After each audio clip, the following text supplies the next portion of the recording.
dark. Too dark, right? The light. Oh, let me check the lights.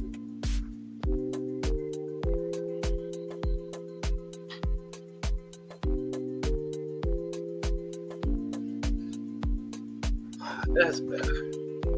That's a little better. Okay. I was worried about the lights. I'm sure Skip will be along. He might not be here when we want him, but he's always right on time with Brother Josephus. Anyway, welcome to the Rational Radical Show. Let me kill the ambience. Okay.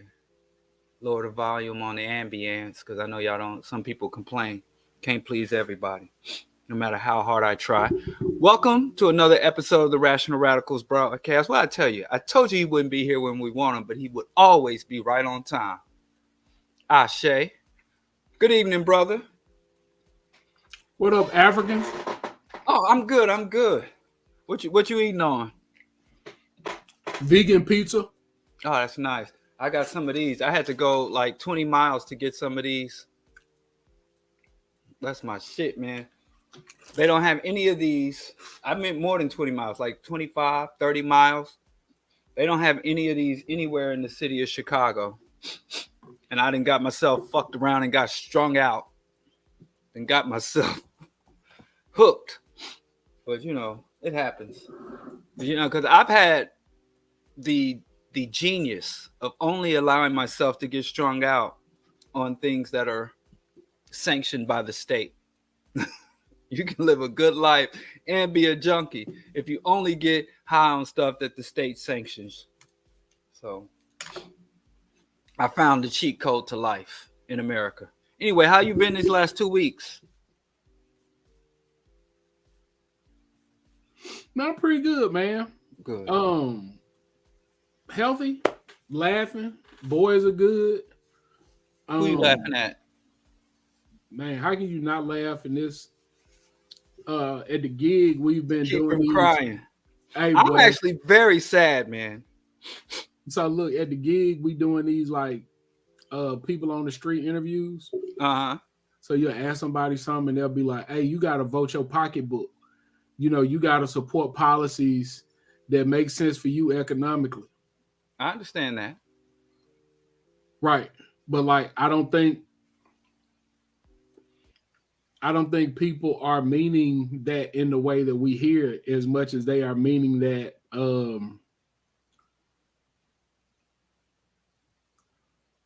that the way things exist now are natural. Like this is the way things are supposed to be. Like, yeah, like we don't care. Like gas should be cheaper, so we should do more drilling. Like, I just don't think all this talk about the economy that poor people are doing is just fascinating to me because I don't think your economy is going to change regardless of who the president is, and that should be a thing that we should be talking about. I don't know, man. It's just weird. Well, here's the thing about that. If you can get someone to say, listen, to me, voting my pocketbook or voting my economic interest is the closest you can get. It doesn't take much to push someone towards class consciousness. To me, that's a germ seed of class consciousness. So at least it opens up the follow-up question, what are your economic interests? Because, I mean, it's much harder to talk to someone that's like, we have to vote to save America, to rescue America. Now, you talking to somebody that says some shit like that, to stop the invasion of our borders. There's a whole lot of answers to that question that are much, put you much further back, take you much closer to the remedial section. Yeah. Then I'm voting my pocketbook. Because I'm like, okay, so you acknowledge that, you know, economics and politics are intertwined. And so where do you stand? What is your pocketbook? What are your financial interests? So I can have that because if somebody says to me, there's a lot of other answers that people give when they're voting and what they're voting for, or why they support the candidate they support. They're gonna save us. We love them. They believe in America. Like, that's a pretty cold, distant, and calculating response. I could work with that. You know, it's not a deal breaker for me. Well, it's definitely not a deal breaker. It's just one of those situations where, you know, the conversation is such that it's one that's like, one of the things I always ask people when they're like, you know, you got to vote because people died for you to vote. Yeah, see, that's worse. Yeah, I'd be like, what? But then when I'm asking them folks, like, bro, like, help me to understand, you know, as a person who votes, who thinks people should vote, who thinks there are some things that could be different if more people voted, right? Like, but tell me why I have to vote against a person that is willing to pollute a river. Like when are we gonna start having a conversation about how a person being willing to pollute a river, or a person who doesn't think my children should be able to go to school, or who thinks the police should be allowed to murder me? Like, tell me how that person is even allowed to run for a thing and the system still be good. Like, I just don't understand that. Like, I don't think people have to vote to have clean water or to not be murdered by the police, you know. but you got to. Yep. That is something that is impacted by politics. So, just a lot of things that used to be outside of the arena of politics, they used to function independent of politics, have been engulfed by the political system for a myriad of reasons, mostly for bad, but for some good. So when something becomes politicized, you can, at the same time, you work to advance your interest or your point of view. You can also work to depoliticize it and remove it from the political arena. Mm-hmm. But if something becomes politicized, then that's where you fight. Yep. You know, and the reason things become politicized, what people really don't pay attention to, is because so many things become commodified. So when you turn something into a commodity, then you also open it up to regulation. Yep. And when something is open to becomes profit driven or market driven, and then it becomes within the peer view of the state to regulate it, to oversee it, to tax it. So really the bigger problem is commodification of life, that thus opens it up to the politicization of life. But we get confused about that. I want the government out, kick the government out, kick the government out. But most people champion when the commercial arena imposes. Yep. You can make you some money, start you a hustle grind. Everybody's down. And I don't understand all these motherfuckers who embrace the economy. At the same time, they claim they're against government. And I just think those people they're either lying to the public in order to scam the public, or they're stupid and dishonest. Because people out here, like everybody I want to open a school, but shun the political process.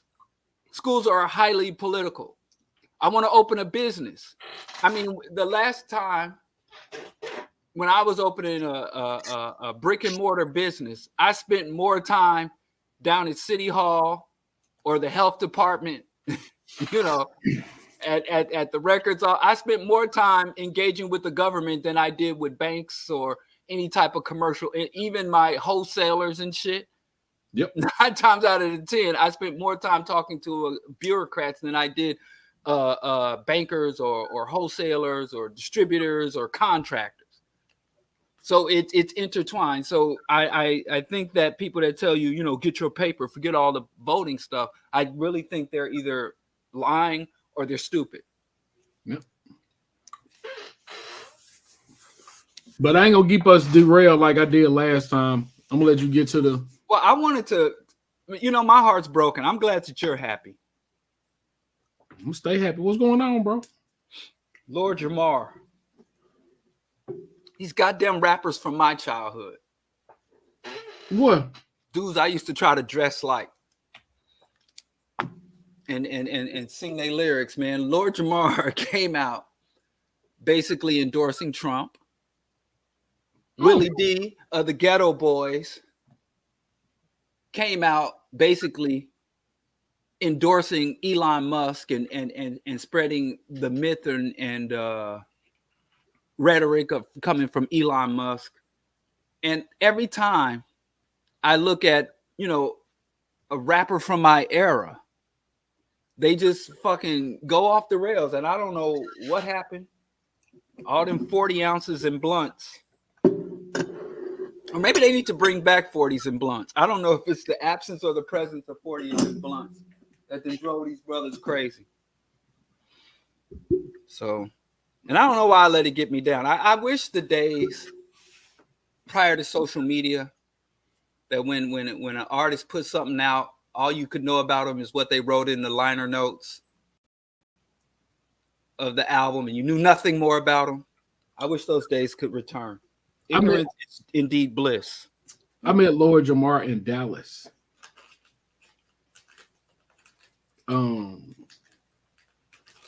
I was performing, and a bunch of dudes from the Nation of Gods and Earths kind of surrounded me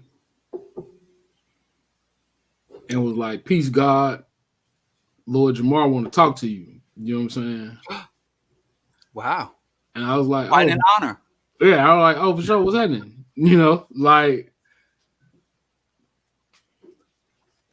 So they was asking me questions about the lyrics and what I mean when I say this, and just kind of going through it. And I was like, "Hey, look, bro, I be knowing y'all be trying to beat niggas up. You know what I'm saying? Everybody started laughing. We having a good time. And they wanted to keep interacting. We did. We hung out for a little bit. They had another concert. They was like, "Hey, we want you to come. We're gonna bring you on stage and you're gonna rock for us." So I bet, we do all of that. And after the show, they took the money that this small organization paid them and went to the strip club with it. They have to school the 85ers. Right. And you got to go to where the 85ers are if you're going to bring them to mathematics, so right. I'm sure they were there spreading. And I just looked at these folks that did all of this work because they didn't pay me. Maybe they paid me a nominal fee, and I crashed at their house. I was sleeping on their couch when they came back and was running down what happened and how defeated they seemed. And I always thought about that, right? The way that, because I am not a person that has not ever enjoyed a strip club. So I'm not trying to come off holier than thou, but I don't know, it's just something about seeing how defeated those folks were that brought them there. Talk about, the way that they just kind of spent their money that they worked so hard to give them. It just kind of made me feel like, oh man, that's when the rapper can disappoint you thing. That's when it got real for me.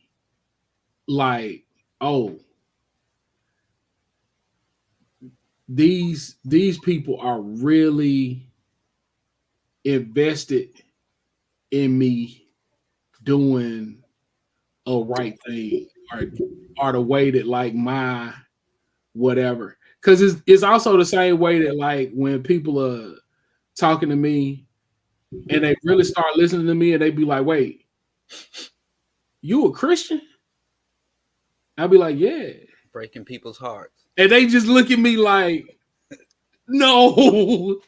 And I'd be like, yeah, bro, but like, you know, live your life, man. Like, I'm not tripping. You know what I'm saying? Like, so I can only imagine the way that one feels when seeing, you know, but as a person who wasn't old enough to really understand all of the whatever's in, like, to understand the politics of the Ghetto Boys, like I wasn't old enough or mature enough to understand the politics of the Ghetto Boys until I got older. Definitely wasn't old enough or mature enough to understand Brand Nubian in that way.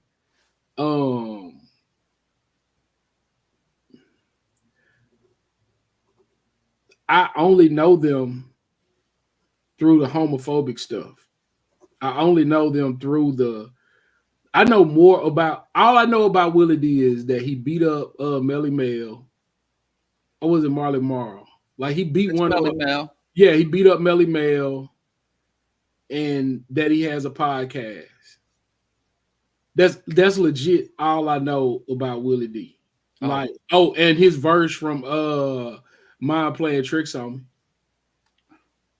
Well, I'm so sorry you're so culturally and historically deprived. And I blame myself. As an older brother to a younger brother, I felt it my duty to enrich you so that you could carry that forth to next generation. Yeah. You know, well, I've been there since gripping on that other level. And I was there back before gangster rap had money. Like the earliest stage in gangster rap was really, it wasn't even gangster as much as it was poverty rap. Mm. You know, if you go back and listen to 1980s Ice Cube, he was like, we're riding around in a bucket or a hoopty, and it's like 6 to 8 niggas in the car. You know, where rappers would talk about the soles of their feet being so thin, their shoes are so worn that they could feel the itch in the balls of their feet are itching when they walk because they can feel the texture of the concrete. You know, lighting your house with candles. Or as Dub C was talking about eating Wish burgers and Skittles for dinner. And so that was the gangster rap that I came up on, that I would run out and listen to. Mm-hmm. And when that was prior to Versace, you know, and high-end liquors and private jets. And I remember going to concerts and these dudes didn't have it like that. So anyway, before they had money, and so I really appreciate the politics was that of outrage, like genuine outrage and genuine pain. And even though I don't believe this was the biggest lie in hip hop that Chuck D told, that rap is the hip hop CNN, or we just talking about what we going through. I always hated that shit so much. So there was a brief era where gangster rap really was venting of righteous rage as opposed to marketing and promoting materialism and hyper consumerism. So Willie D was from that era. You should go check out No Sellout. Their politics, Do It Like a G.O. Damn, it feels good to be a gangster. You never heard that? Yeah. So you know the politics, you know. But that's what I'm saying. Like, bro, like, you got to think. One of the things that I think most people really don't, they hear me say it, but I don't think that they really understand what I'm saying. I am the oldest boy cousin. All of my other cousins were girls. So I didn't have nobody to be like, yo, come over here and listen to the Ghetto Boys. So it was only my uncles weren't listening to it that I remember like that. So I didn't have nobody to really put me on. But in the neighborhood, if somebody else had an older brother that was listening to that. So you would hear it in passing, like I heard Do It Like a G.O. as a man. So it's like it's not a part of my childhood. And also, like, I was born in 1980. Yeah. It just wasn't there. So like I got a lot of that stuff like growing up as a semi-adult, you know what I'm saying? But what I also find that we don't really acknowledge a lot in a lot of these conversations. I mean, you do a really good job of talking about it, about how, your language of we love trickle down economics when they got a black face. Mm. Like for real, like is that real? Like I don't think people really acknowledge how conservative black people are. Yeah. Like we are in the minority, even the people in the chat, and it don't take a lot for me to get conservative. Like think about our conversation about guns, and I can be like, oh yeah, that's a different way to think about it. Yeah. Well, I think black people in the United States overlook the fact that we're subjected to the same indoctrination as white people. Mm. And we don't understand that because we have such different outcomes. Mm. And because we have such different outcomes as white people, we think that there's some special or unique indoctrination for us, that or we go through some shit white folks don't go through, or we have some insight that white people lack. Mm-hmm. Or that white people have something we lack. But there is an overall overreaching universal system of indoctrination and propaganda that everyone in the United States is subjected to. Now, there are some arenas where some reserved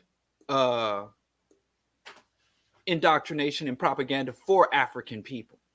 Mm-hmm. But by and large, the number one consumers of gangster rap are white kids.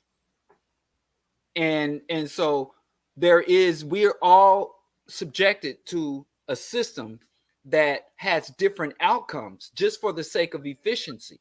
And we think those different outcomes somehow give us a unique perspective or something or other. But yeah, most black people are fucking Yankee Doodle, patriotic, red blood Americans. I just had some brother today talking to me about the illegal immigrants.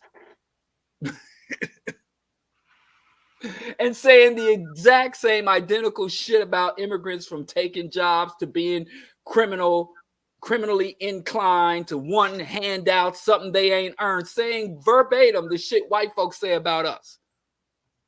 Bro. And when Trump says shit like shithole country, they eat pets, that they're subhuman, black people think that their little social security number means they're exempt from that assessment, that black folks who lack a social security number and a U.S. citizenship. Bro, So I was where was I? I don't remember if I was I don't know what barbershop I was at, or maybe I was just out somewhere. And no, I tell you exactly where I was. I was in a community meeting. So it's called ASJAN, Association of South Jackson Neighborhoods. So basically, this one guy owns quite a bit of property in South Jackson, and like he tries to bring all the neighborhoods together, and we gonna demand, better police protection. Like we gonna act like white folks, and we gonna tell these elected officials that when we don't want to see something like we white, they gonna come out here and make it disappear so we don't have to look at it again. And these folks was just, I mean, bro, they was real deal red-blooded white Americans, right? And I'm sitting in there and I'm on the panel because at the time I was my neighborhood association president. before they fired me. So I'm sitting in there and I say, no, we're not going to call the police on children playing basketball in the street. Like, we're just not going to do that. That is nonsensical. And I was saying repeatedly, if a white man would have came in here and said that, you would have been offended. And look at you saying the same thing about our children. And I don't think there is enough of the wait a minute.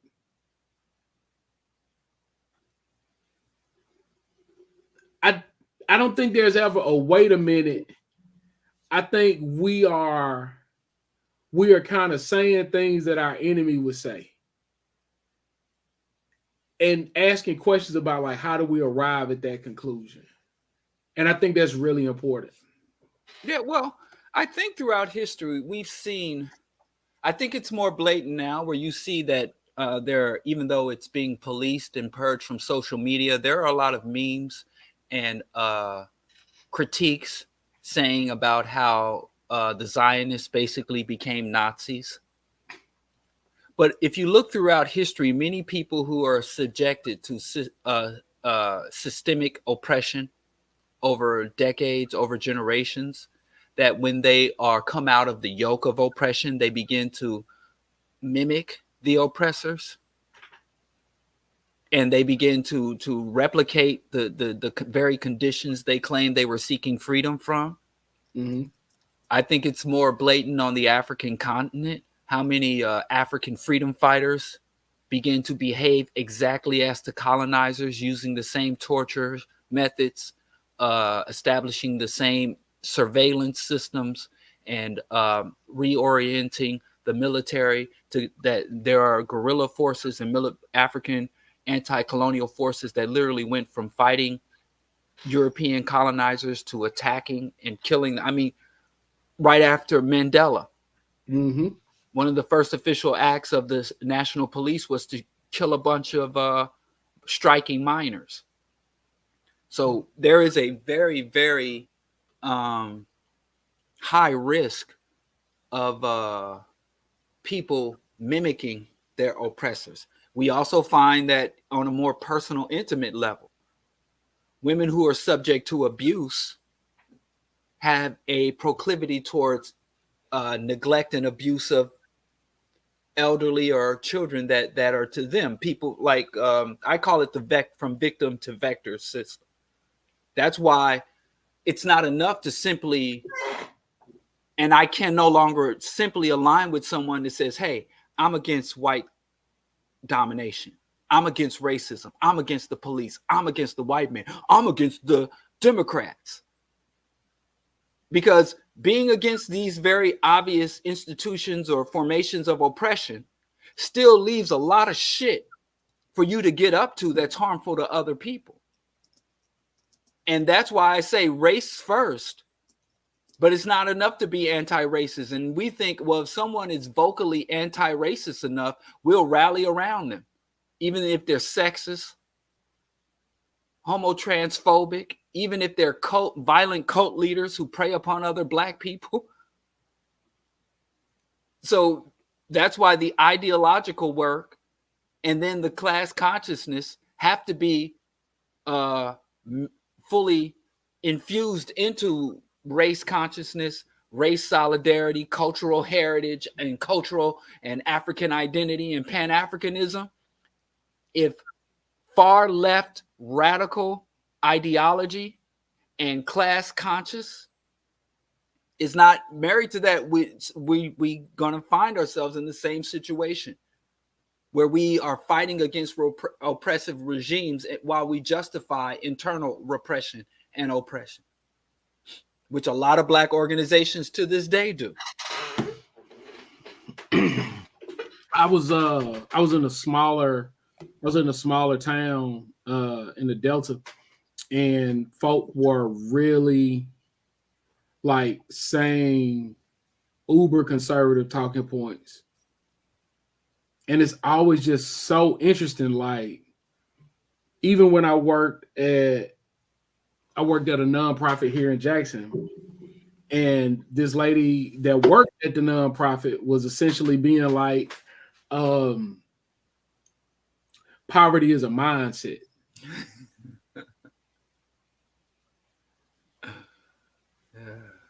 What? So I'm like, hey, I heard what you say. I kind of want you to look at this data that I've seen, and I just want to talk to you about that and just see where you're getting it. And this woman looked at all that stuff and was like,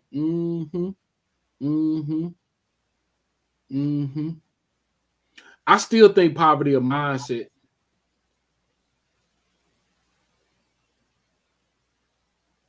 Yeah. Ma'am, you poverty. Like you are in poverty, working with people in poverty in a community that you've never left. You ain't even got a degree. And you talking about poverty of mindset? You sound like a crazy person. Did you tell her ignorance is a mindset? No, because I was still trying to convince her that, Diplomatic. Yeah, trying to learn. And anyway, yeah. Like I said, I guess I still got MCs from my era, old school, prehistoric school that I still hold it down. Shout out to Bruce Riley from the Coup. I wish he stopped making movies and shit. And shout out to of course, Wise Intelligent. There's still some cats from my era that ain't went completely off the rails. But I guess I should, if I'm going to call out those who have gone astray. I mean, Lord Jamar literally went from a 5%er to an 85er. Now he's with the 10%. You know, how you're a 5%er literally politically endorsing a 10%er. When you're supposed to lead the 85ers into the light, you're supposed to awaken and enlighten and teach the 85ers mathematics, and you here endorsing a 10%er. All fucked up in the game. Anyway, let's get to the topic, because I thought this was a topic. No, we supposed to be talking. Remember last time we talked about we got to finish the other parties. Now we're going to talk about the Democrats and the Republicans, and I want to talk about their platforms and looking at their political platforms, their agendas, their promises, their priorities, and first look at the viability. Can this shit be done? And then what's the likelihood of them doing it? Meaning, do they have any political precedents? Do they have an established track record of making good on their political promises? So this is just going to, this probably ain't going to be, this is going to be a lot more rational than radical. It's going to be pretty much assessing, because we talked about the platforms, the status, the legitimacy or illegitimacy of third-party candidates and candidacies. And I expressed my disdain for Jill Stein. I don't like her no more. I supported her over 2 election cycles, and I will not support her again. I think she's, I've always thought she was a fraud, and more so, I never supported her as an individual. I always supported the Greens.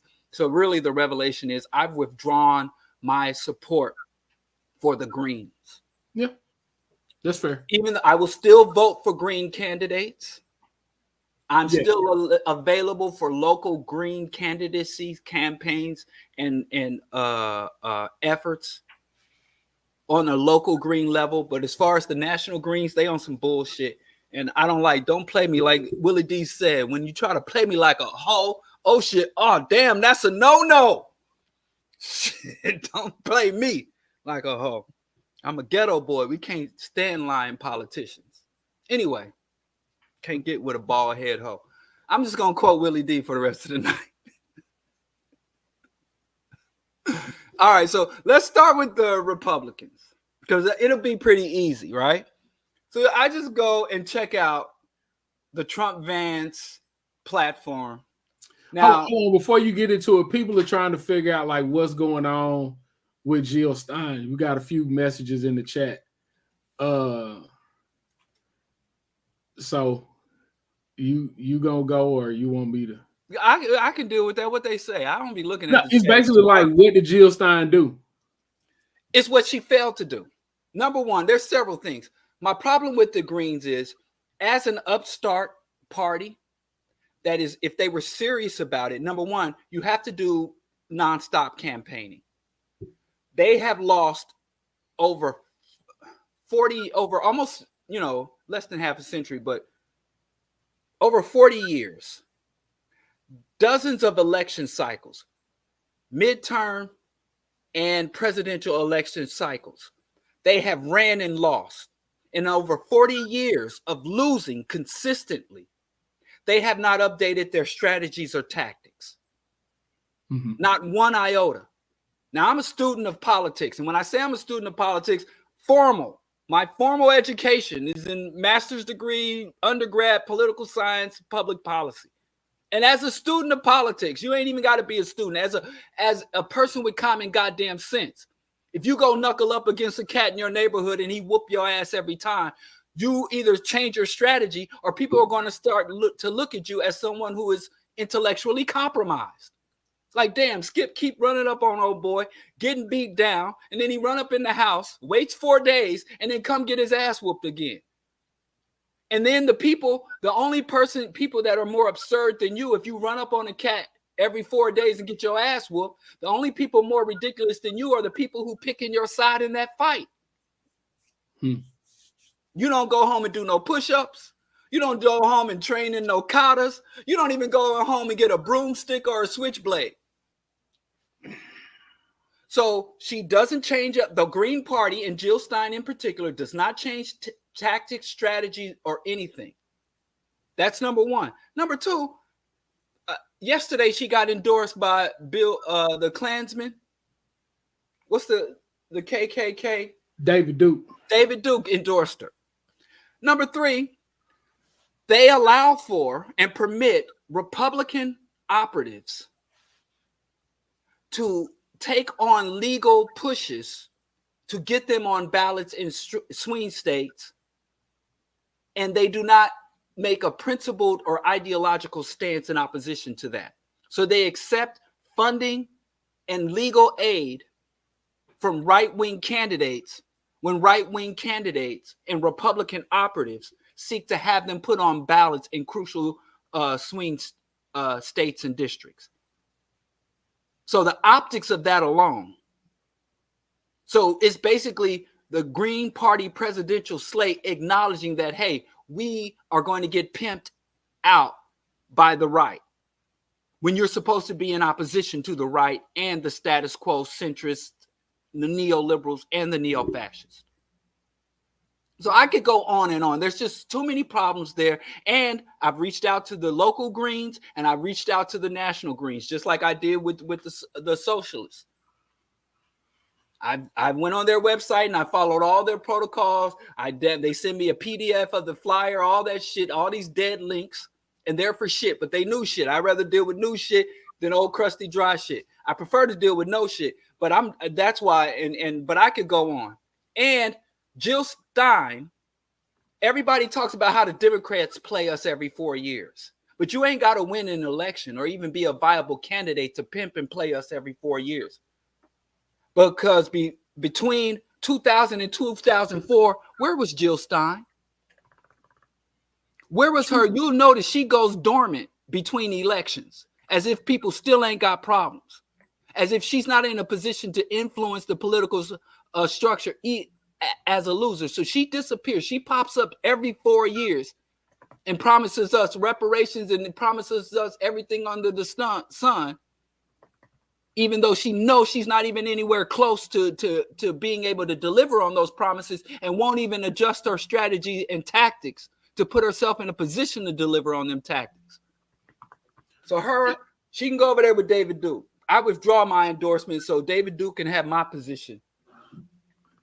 Yeah, I don't disagree with much of what you said. I do think though that it kind of sits in a place where we're still having a conversation about I know this show starts so late. Where we're having a discussion about a person and not a platform. So, and I think that's one of their problems. Like they just keep trying Jill Stein out. I think is a weird thing. The other thing that a couple people have put in the chat that I think is interesting is how your argument aligns with Angela Rye's, right? And there's a nuance there that isn't plain if you don't know a person's politics, that I want you to kind of tease out. Well, first of all, I'm speaking as a former supporter of Jill Stein. Mm-hmm. If you go back on my socials, dating back to when I got on social media, and you go back to the areas or pull up the dates during the election cycle, you'll see me advocating for Greens. You'll see me advocating for the Green Party in midterm elections, in congressional elections. Hell, this November, in 3 weeks, I'm going to go vote for a Green Party local water reclamation district. So I'm speaking as a former Green voter, Green supporter, Green advocate. So I'm not speaking on behalf of her opposition. And it doesn't matter who else says what I said. What matters is, am I accurate or inaccurate? Is it valid or invalid? And it's true, and it back it up, and I'm done. I mean, I can't even, because I'm not even sure. I don't know who this Rye Bread lady is. You do know who Angela Rye is. Who that and is? I've been told you about trying to do that little fake, like if you can't come up with a good name, bro, you just gotta call them their last name.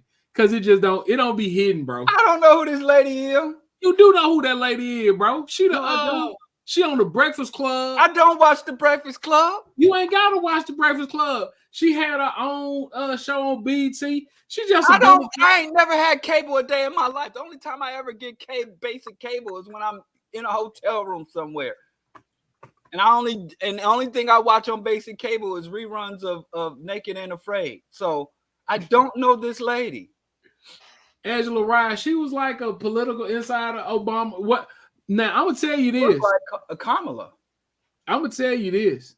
Kamala. And y'all, I respect all y'all positions about soda and all of that. Like, I'm with you. But that girl had a hell of a name for all them black folks that was on the news. The Negro Whisperers. Where they had Roland Martin, they had Roland Martin, they had Angela Rye. Who else was on TV? Al Sharpton. Like them 8 years Obama was in office, all of them had a show to talk about black stuff for white people. And it's good work if you can get it. Pays well. Listen. And her calling though.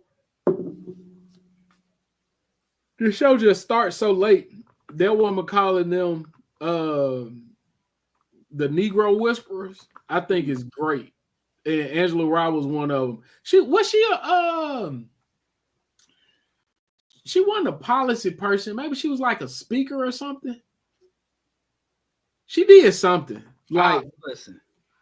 But anyhow, yeah, essentially, like, I think your analysis of Jill Stein, I think, is spot on. Also, a couple times she ran, she wasn't even supposed to run. Nobody else was doing it. And I think that says something about the party, that they can't even find somebody that's willing to run. Also, the platform is great. I'm definitely not voting for them. Like I said, white folks are always good when they out of power. Yeah, we talk about that. Good white people out of power. And I know some good white folks that as soon as they got power, they forgot how to be good. So don't sit here and tell me, well, Jill Stein gonna give you reparations. Hell yeah, the promise. This is like me. I can get out here and promise every sister in the world out here that ain't my wife. I'll promise her the world. Yeah, baby, whatever you need, whatever you want. Because I know I ain't obligated.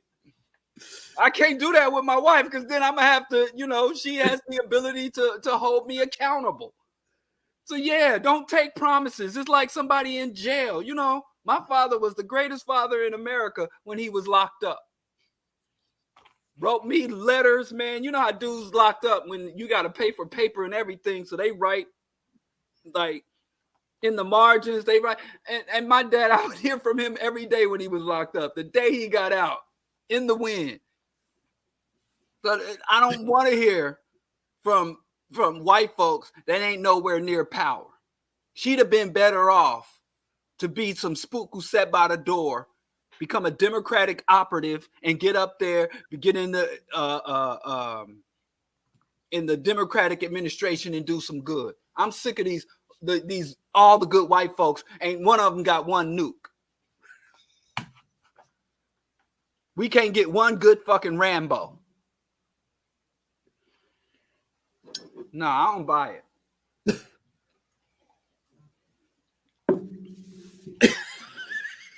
I don't buy it.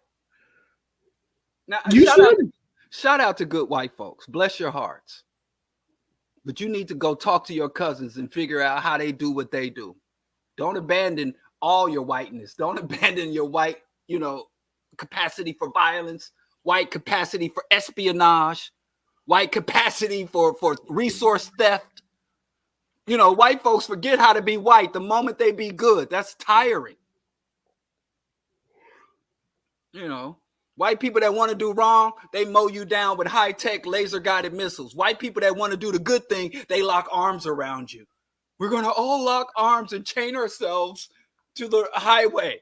Good white folks chaining themselves to the goddamn highway. You never see the evil white people doing shit like that.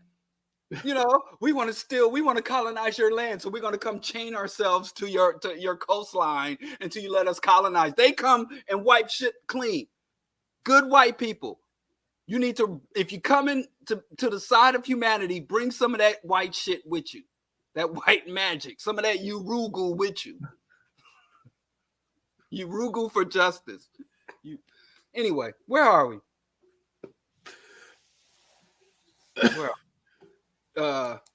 We're gonna start with Trump. Now, Trump disavows Project 2025. He disavows it. So I'm gonna take it at face value. We can speculate, but I want to just speed run through this shit, right? Because I know a lot of people, well, there ain't nothing gonna change. They don't believe nothing. I have to say, number one, elections do have consequences. Some guy said to me last week, elections don't change anything. I said, that's patently false. And he's like, no, things get worse and worse after every election. I said, that's a change. And Amos Wilson spoke in great detail about Black people's warped sense of history. That we, because of the way we are oriented, I don't know, it's because of them goddamn Black History Month, and our history has been so compartmentalized and as seen as something that is to inspire us and motivate us, as opposed to a genuine academic pursuit. I don't know, but Black people have this warped sense of progress, that history, in those quotes, the arch of history is long, but it leans towards justice. So Black people think that history is a progression forward, where our ancestors understand history was more of a cyclical thing, or time, or history, or both. But this dude's telling me nothing changes. And then went on to tell me how things change for the worse, which he defines as not changing at all. Anyway, so I'm going to leave Project 2025. We can talk about it. We about to live it. I ain't got to talk it because I live it. Can we quote P. Diddy lyrics? Are we allowed? Well, he said, I ain't got to talk it because I live it. That's where we're going to be on this neo-fascist. So I'm defining the Democratic platform is essentially a neoliberal platform, whereas the Republican platform is essentially a neo-fascist. And neo is it's a liberal platform and a fascist platform, but you say neo to seem sophisticated and more, to put some extra syllables on the word. So I'm gonna go. He has the platform that he claims, the set that he's claiming is Project 47, and he created that to kind of get him away from what you call that shit? Project 2025. So the first thing he's going to do, he claims he's going to do, is seal the border and stop the migrant invasion. That's number one priority. That's Have his. you ever been to the border? Huh? Have you ever been to the border? Me? Yeah. No. Huh. Why? The southern border? Yeah. I've been to the ocean borders. I've been to the Atlantic and Pacific Ocean. And I've been to the Canadian border, but the southern border, my word, I'm a northern academic.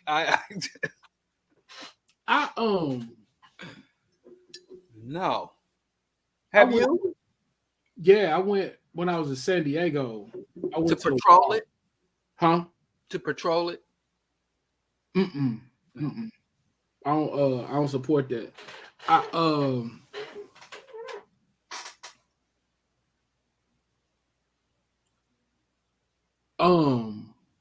You know, like we be on here talking, you know what I'm saying, like black. And I think that's real. And I think we mean well.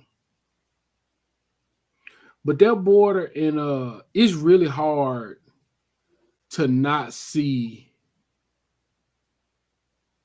what John Howard Clark say, a people's greatest strength is also their greatest weakness. Mm-hmm. And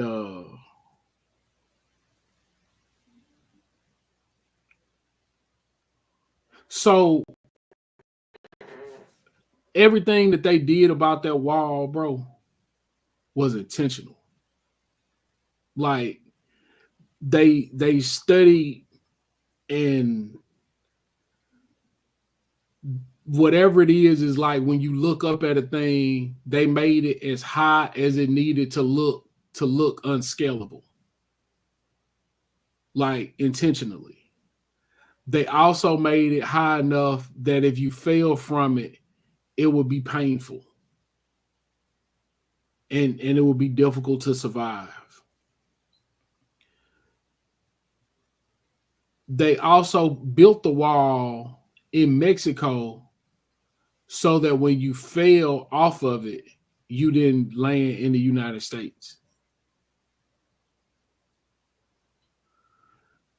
They opened specific wings of the emergency room just for people that fall off the wall to get you into Mexico, to get you out of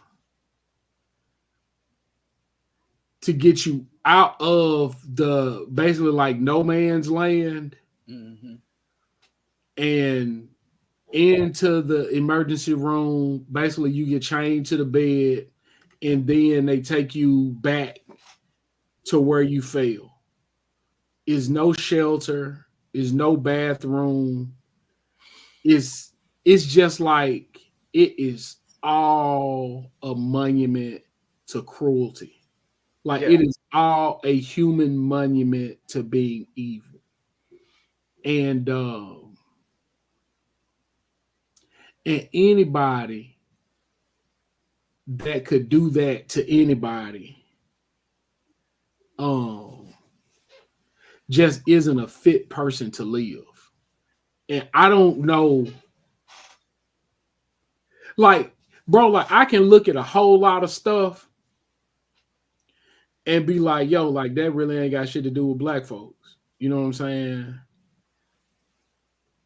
But I got to that wall, and the only reason I didn't cry was because this other guy that was with us was crying, and I just walked away because I didn't want people to think that I was trying to be seen. Like, bro, like it is and then like you would think that the people that's coming to that wall are from Mexico. The people we saw were from Brazil. Like it is just like it's just cruelty. Yes. And I bring all it up to be like, you know,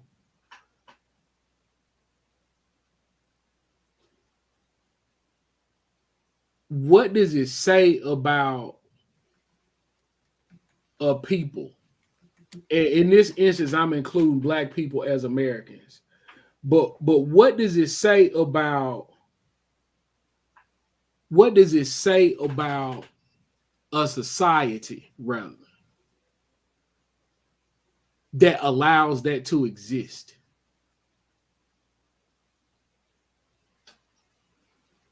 Yeah. Like, I totally and that's the thing that like I just keep trying to get to,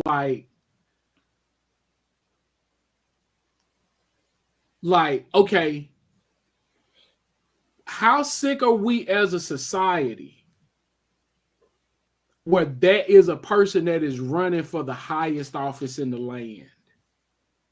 Like, what is going on that like that's what we got happening here? But it is enthusiastically supported by tens of millions of citizens Across political lines. Yeah. Like, well, because this is what I want to say.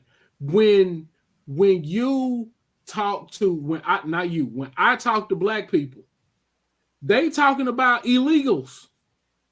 They talking about stealing our jobs. Yeah, I had to do a Haitian brother who claims he's a Pan-African Haitian revolutionary who admonished and attacked me because he says that I support immigrants and I support the mayor of Chicago and his allotments to immigrants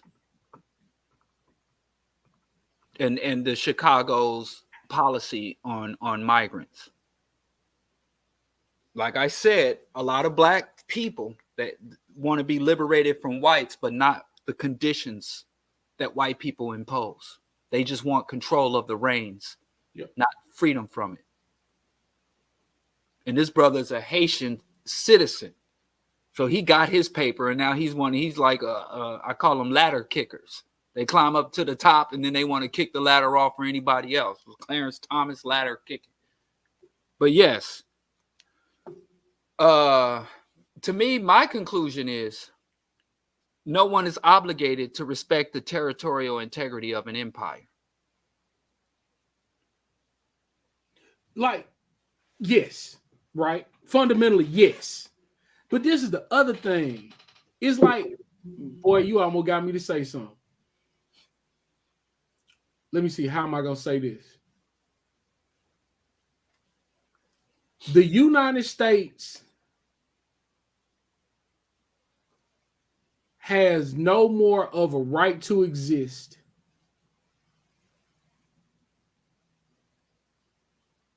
as I have a right to tell somebody else, as I have a right to tell Black Thought that because I don't have as good a beard as him, he can't have one. Like nobody would allow. Like, I say that to men all the time. Let me see a man that got a full beard, looking good, Black. I tell, hey man, you can't be in here with that beard while I'm in here, because you making me look bad. Like, I don't have a right to do that. America doesn't have a right to exist. Like, there is no such thing as America. Okay. There is no Nigeria. You have tribal peoples that have lived in a place. The British come along and draw some lines. And then we like, well, this is what this is. No, this is not what this is. Like, maybe you could say an island is a place. But where do we as human beings get to be like, yeah, anything on the other side of this place is something different? Well, that would work under one condition. Okay. if you limited, is you have to restrict the flow of resources and capital at the same level you restrict the flow of human beings. If the flow of resources and capital were restricted, I would support the restriction of human movement. But if you look at, that's why I was saying Trump's first policy is an absolute fucking lie, because there is no migrant invasion. Legal and illegal and refugee migration to the United States does not meet the criteria, standard, or definition of an invasion. The United States is not being invaded by migrants, and in fact, most of the nations that have a high population of their citizens coming here, Haiti, Honduras, and other nations, either are currently occupied by the United States or have been historically invaded by the United States. Or if they haven't been directly invaded, puppet regimes, assassinations, and economic instability orchestrated by U.S. intelligence apparatus. So the United States is the primary invader nation, is a nation that violates the sovereignty and disrupts other nations. So number one, and as far as sealing the border, the United States, if it sealed off its southern border, would go bankrupt. The United States multinational corporations has these set of manufacturing complexes just south of the border called maquiladoras. And the maquiladoras are manufacturing so that you can have proximity to United States markets, but you don't have to follow environmental, wage, labor, safety, and environmental laws.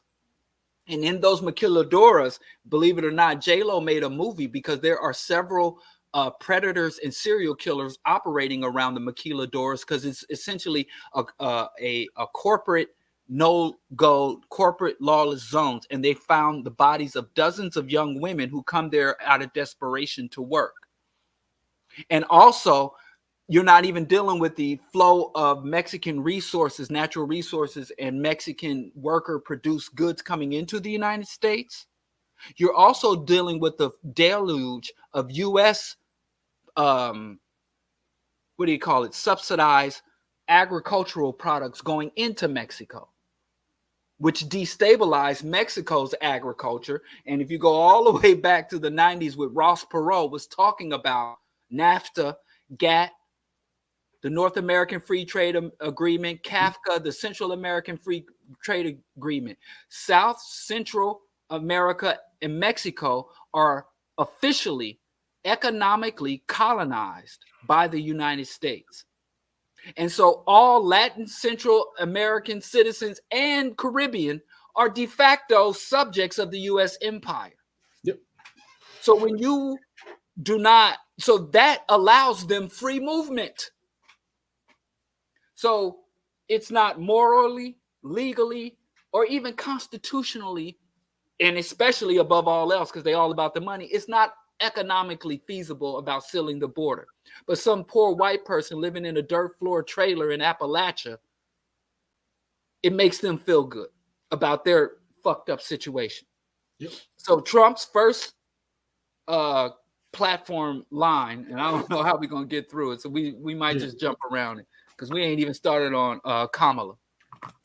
So it's not feasible. There's no historical precedent. There's no legal precedent. There's not possible. It's an out and out false promise to feed into white racism and black insecurity.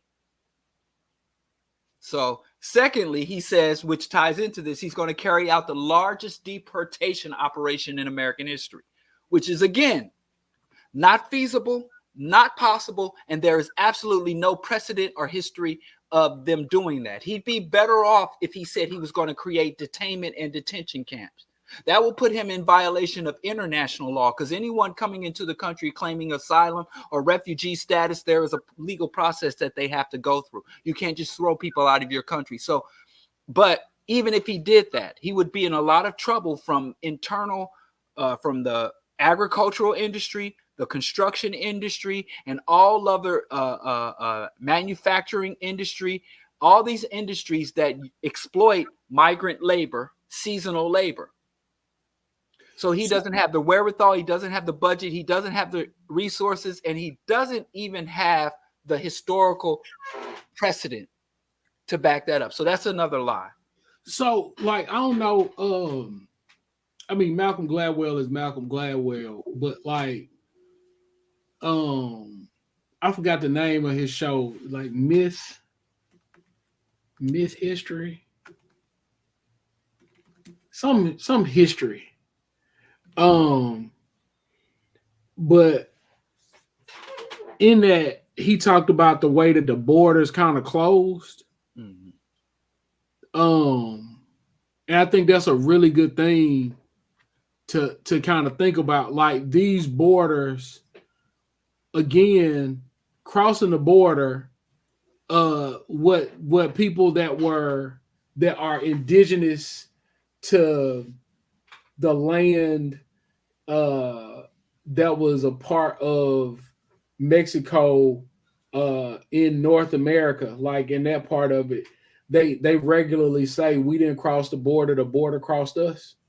Mm-hmm. Like, that was a part of it. Like, you just migrated up to do that work, and then you left back, and then you came back to do that work, and then you left, and then this time they put all these jail shit up, and people were scared to go back. Mm-hmm. And I think we really got to get to really understanding the way capital influences policy, influences media to tell us the thing that we think we decided to do.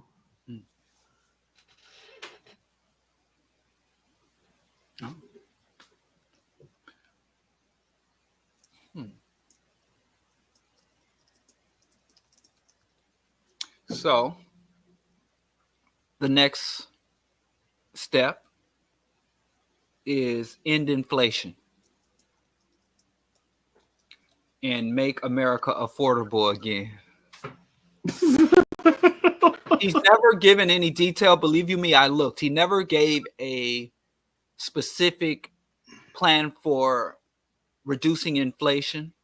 The closest thing I can get where he's able to string together thoughts on how he plans to reduce inflation is to make products in the United States again and bring manufacturing back to the United States. Now, such an event will cause prices to go, but also his trade wars, tariffs, and everything that is in his larger economic plan go right directly to increasing consumer prices. Go directly towards increasing consumer prices. So he has no history or no real articulated plan for reducing. I mean, basically, he also talked about make America the dominant energy producer, which is peculiar because the United States is pretty much in that position. United States output has greatly increased, and the United States is with fracking and other fossil fuels is a very dominant energy producer. In fact, the United States is an energy exporter, not on par with the petro nations of Saudi Arabia, but that's already there. But what's worrisome about that policy, which I believe, is he'll further deregulate restrictions on offshore drilling, Arctic drilling. He will also allow for even more aggressive extractive mining and natural gas exploration. So Trump's plan to increase energy output for the United States will also exacerbate global warming, destruction of ecosystems, venturing even more. We'll see even more pipelines going through civilian areas, more rate, because At the same time, they want to increase production and extraction. The Republicans don't spend any money on infrastructure, modernizing, or even maintaining infrastructure. So that is something I believe he will do. I believe he will remove all regulatory limitations on extraction, transport, and distribution. And another caveat is he doesn't guarantee that further production of energy will be mandated to be distributed within the United States. So you allow coal, natural gas, fracking, oil companies carte blanche to destroy the ecosystems to pursue their fuels, but then they put it on the open market. So much of that American fuel, which if there's no such thing, but let's just use their language, their American fuel will go to China or to the highest bidder. So that doesn't even mean that U.S. fuel prices will come down as a result of that. The other piece about that that's wild is, I can't remember what I was reading, but it was basically being like, if they can't figure out how to use solar energy because it's too good and they don't know how to charge for it. Mm. Like, so basically, like if people started really using solar energy, it would they would end up having to pay people for using it. Yeah. And I just don't, again, I just don't understand. I just don't understand it. And thank the Lord I don't, right? But I just don't understand. I just don't understand it. Like, right. Well, yeah. I mean, because like if you think about it, okay, like I was talking about this before. They'll tell you that it's all about capitalism and making money and turning a profit. Right? Well, you could make more money if you pay people better. But we don't want to make money like that. Okay. You could yeah, go ahead. I think that it's all about money. I think that's the reality for working class people. But once you cross a certain threshold, money becomes an abstraction. It becomes an abstraction. You know, these people don't really talk in terms of dollars anymore, like at the level of Elon Musk or Bill Gates. I mean, we focus on the money. I mean, it's sink or swim for us, but for them, you know, they start using terms like market share, market set. They start using terminology and concepts that are not necessarily alien to us, but not relevant to how we navigate or maneuver through society. Yeah.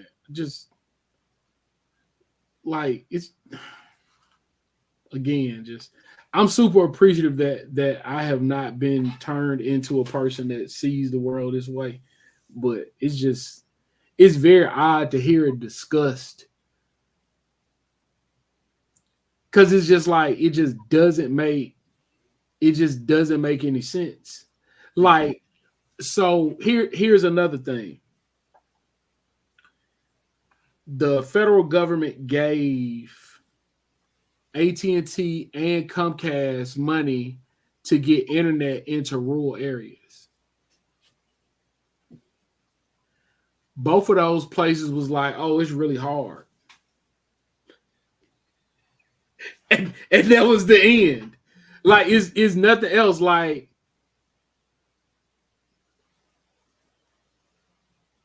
there are so many things that don't exist strictly because somebody else said, oh, I don't want to do that. And I just cannot. I just can't take it seriously. Like, I just cannot take it seriously because it's nonsensical on every level. Like, it just does not align with the way and Colo, this is what I'm saying. There is profit to be made there. They were given the money to make the investment. And these people are like, it's hard. So it's not about profit. Yeah, I agree. I think that maintaining the status quo is money is just a tool. Like they make the money, they print it, they invent it out of whole cloth. It's fiat. So yeah, I think that they also look at regions of the world that are deprived, and those deprived regions are a big source of the poor white communities produce all the military fodder. Yep. Poor black community produce the prison labor fodder. So if you give these people adequate resources, if you allow these people to fully cultivate their humanity, their talents, their ambitions, then that cuts off a pipeline, that cuts off a human resource that they plan on decades into the future, from their military expansionist agendas to their prison construction.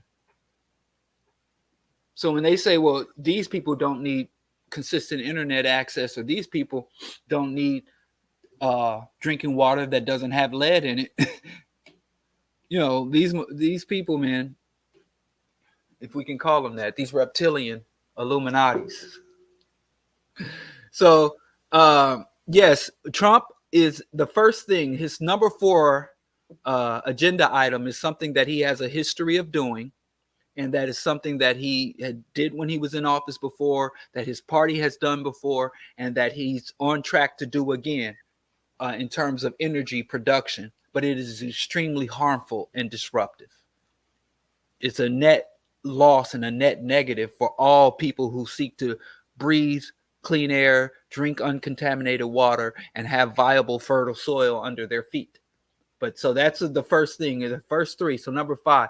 Then number 5 is stop outsourcing and turn the United States into a manufacturing superpower, and which is a relative concept, because the United States is a manufacturing superpower in production and export of weapons. Oh. It's the number 1 small arms weapons producer, manufacturer, and distributor in the world. Now, as far as the United States going back, we're going to make TVs, we're going to make phones here, we're going to make microchips. The reason why manufacturing went away is because of the labor struggle. Said, well, if you're going to employ people to work in the United States, you're going to have to pay them a wage, you're going to have to give them certain benefits, you're going to have to provide them certain safety considerations in the environment and personal safety equipment. You're going to have to pay into the Social Security system.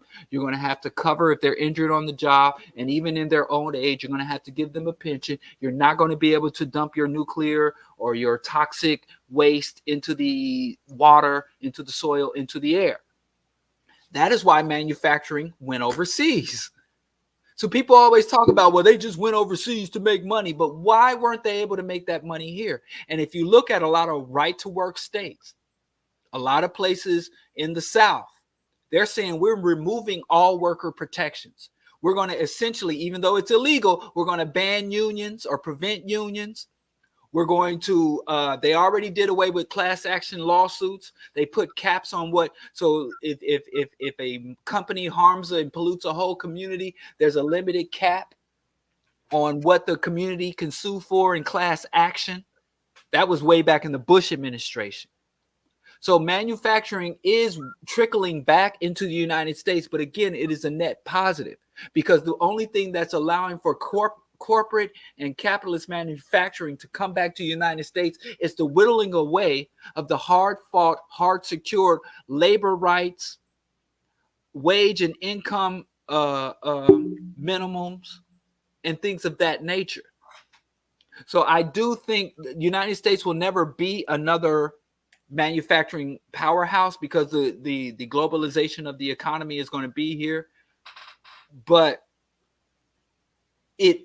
he talks about bringing jobs back, but he doesn't talk about what he's going to do because he can't force the corporations, free market, all that bullshit. So what he's going to do is say, hey, you can treat an American worker the same way you can treat a Haitian, Indonesian, and even because they're leaving China now. They even have like these factory barges, right?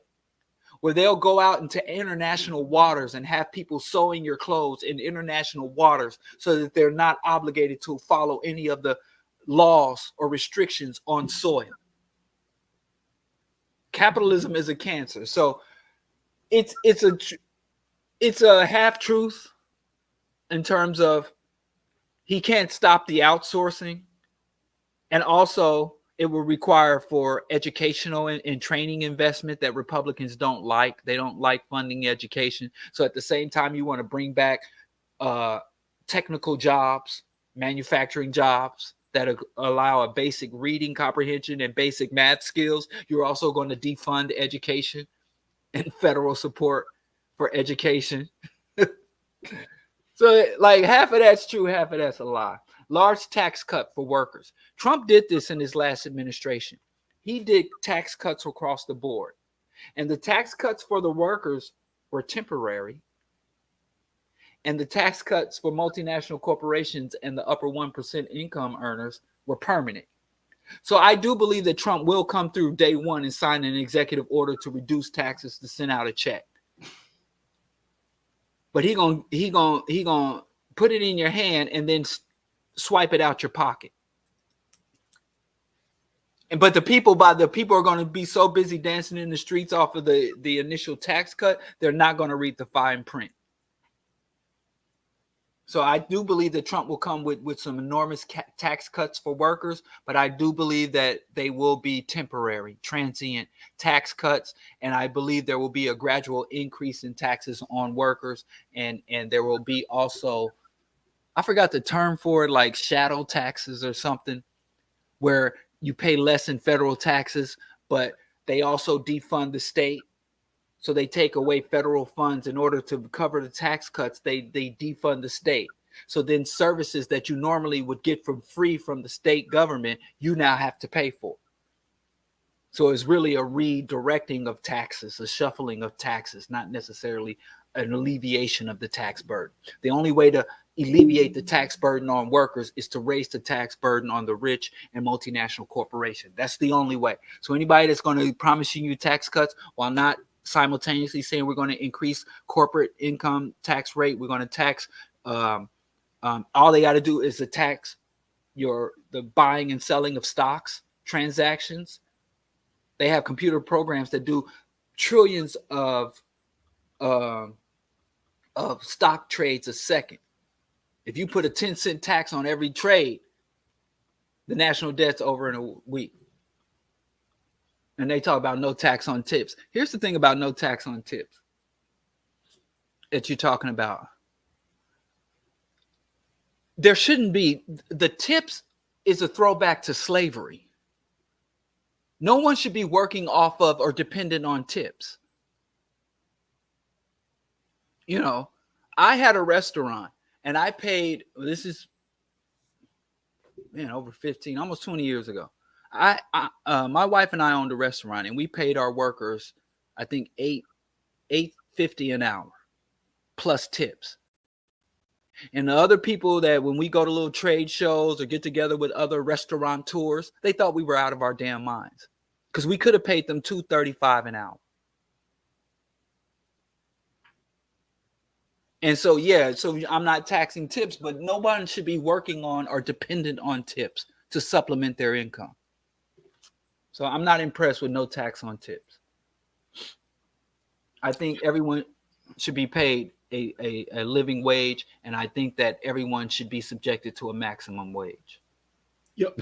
That is where I always, like, whenever people are talking about a universal basic income, I'm always telling, hey man, I'm not with it unless you can show me that there is a cap on it. Because as you described earlier, what corporations do is make that a part of it, and then you end up paying whatever the universal basic income rate is, and they still making more money.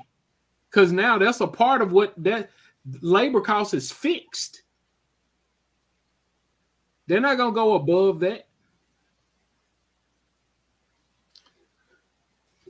Now, the next one is kind of, I'm going to jump around. He said he wants to prevent World War III, right? And he's going to bring peace to the Middle East and bring peace to the European continent. So he's going to resolve the Ukraine-Russia conflict, and he's going to resolve the genocidal Zionist campaign in Palestine. And he's going to build an iron dome over the United States, as akin to the Iron Dome, the missile defense system in Israel. Now, that's trillions of dollars. Now, there's no real strategic need for an Iron Dome in the United States. But how do you say, number one, you're going to prevent war, at the same time you're literally preparing for nuclear war? Because the defense, the building, if the United States was to build an Iron Dome, United States enemies, mainly China and Russia, or I wouldn't even say they're enemies of the United States. The United States is an enemy of them. But that's literally an act of war. That's like me coming to you like, yo, I ain't got no beef. And at the very time I say I ain't got no beef, I'm wrapping up my hands. You know, I'm doing stretches like, I ain't got nothing against you, man. Me and you gonna be cool, And I'm squaring up at the very moment I'm saying, but I want peace. You can't at the same time prepare for war at the same time you call for peace. So that is an act of war. And then he says he's going to keep the United States dollar as the world reserve currency, which is going to require ongoing military imposition on sovereign nations.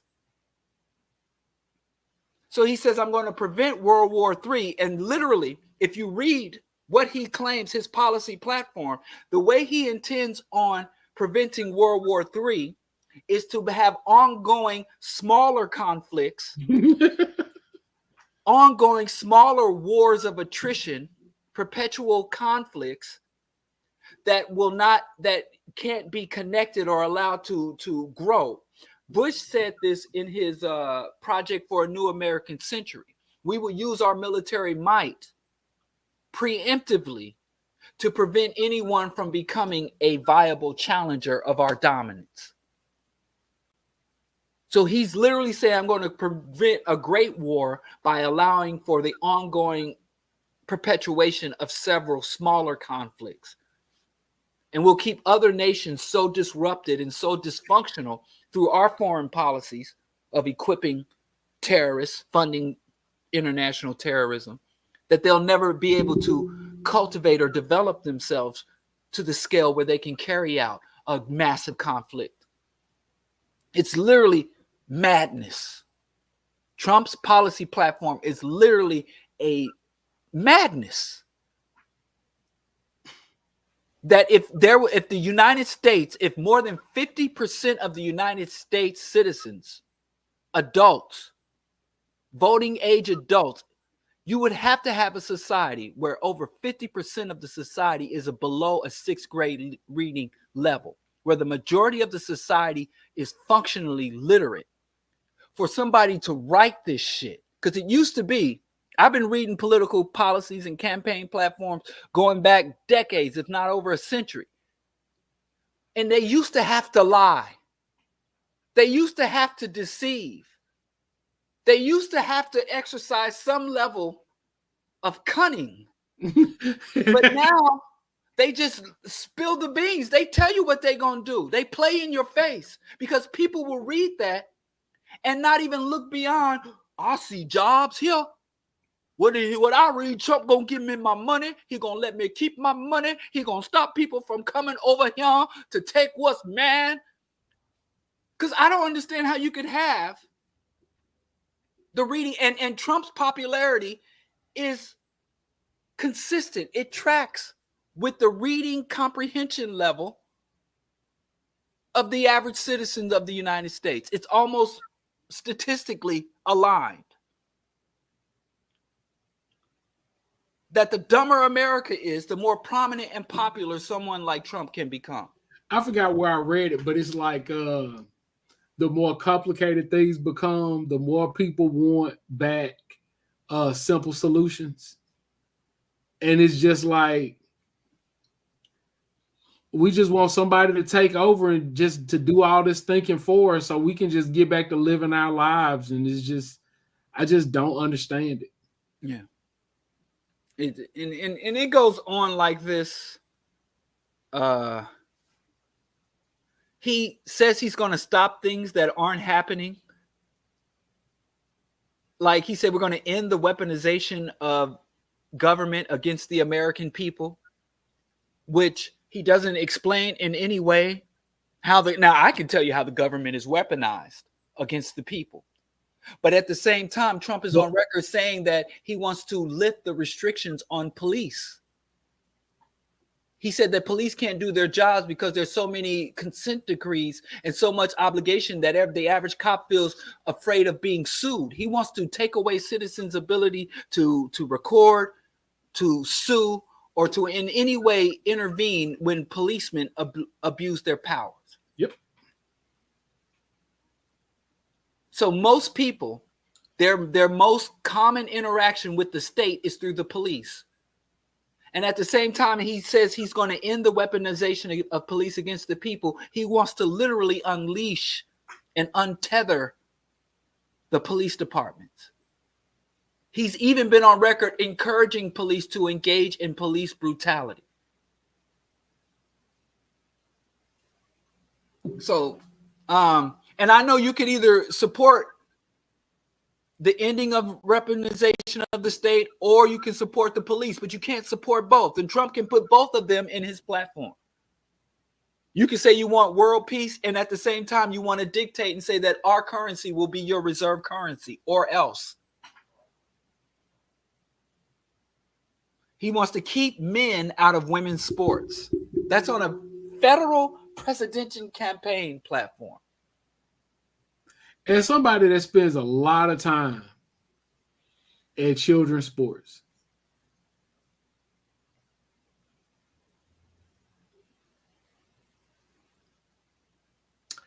I don't think it would matter. Here's another thing that where he talks about he wants to not weaponize. He wants to deport pro-Hamas radicals. So all my overseas friends, let me holler at my people in Lagos, because I might be because I'm a pro-Hamas radical. Hey, listen, that's what I was about to say. Like, he really just tried to get rid of us. And he wants to mandate patriotism.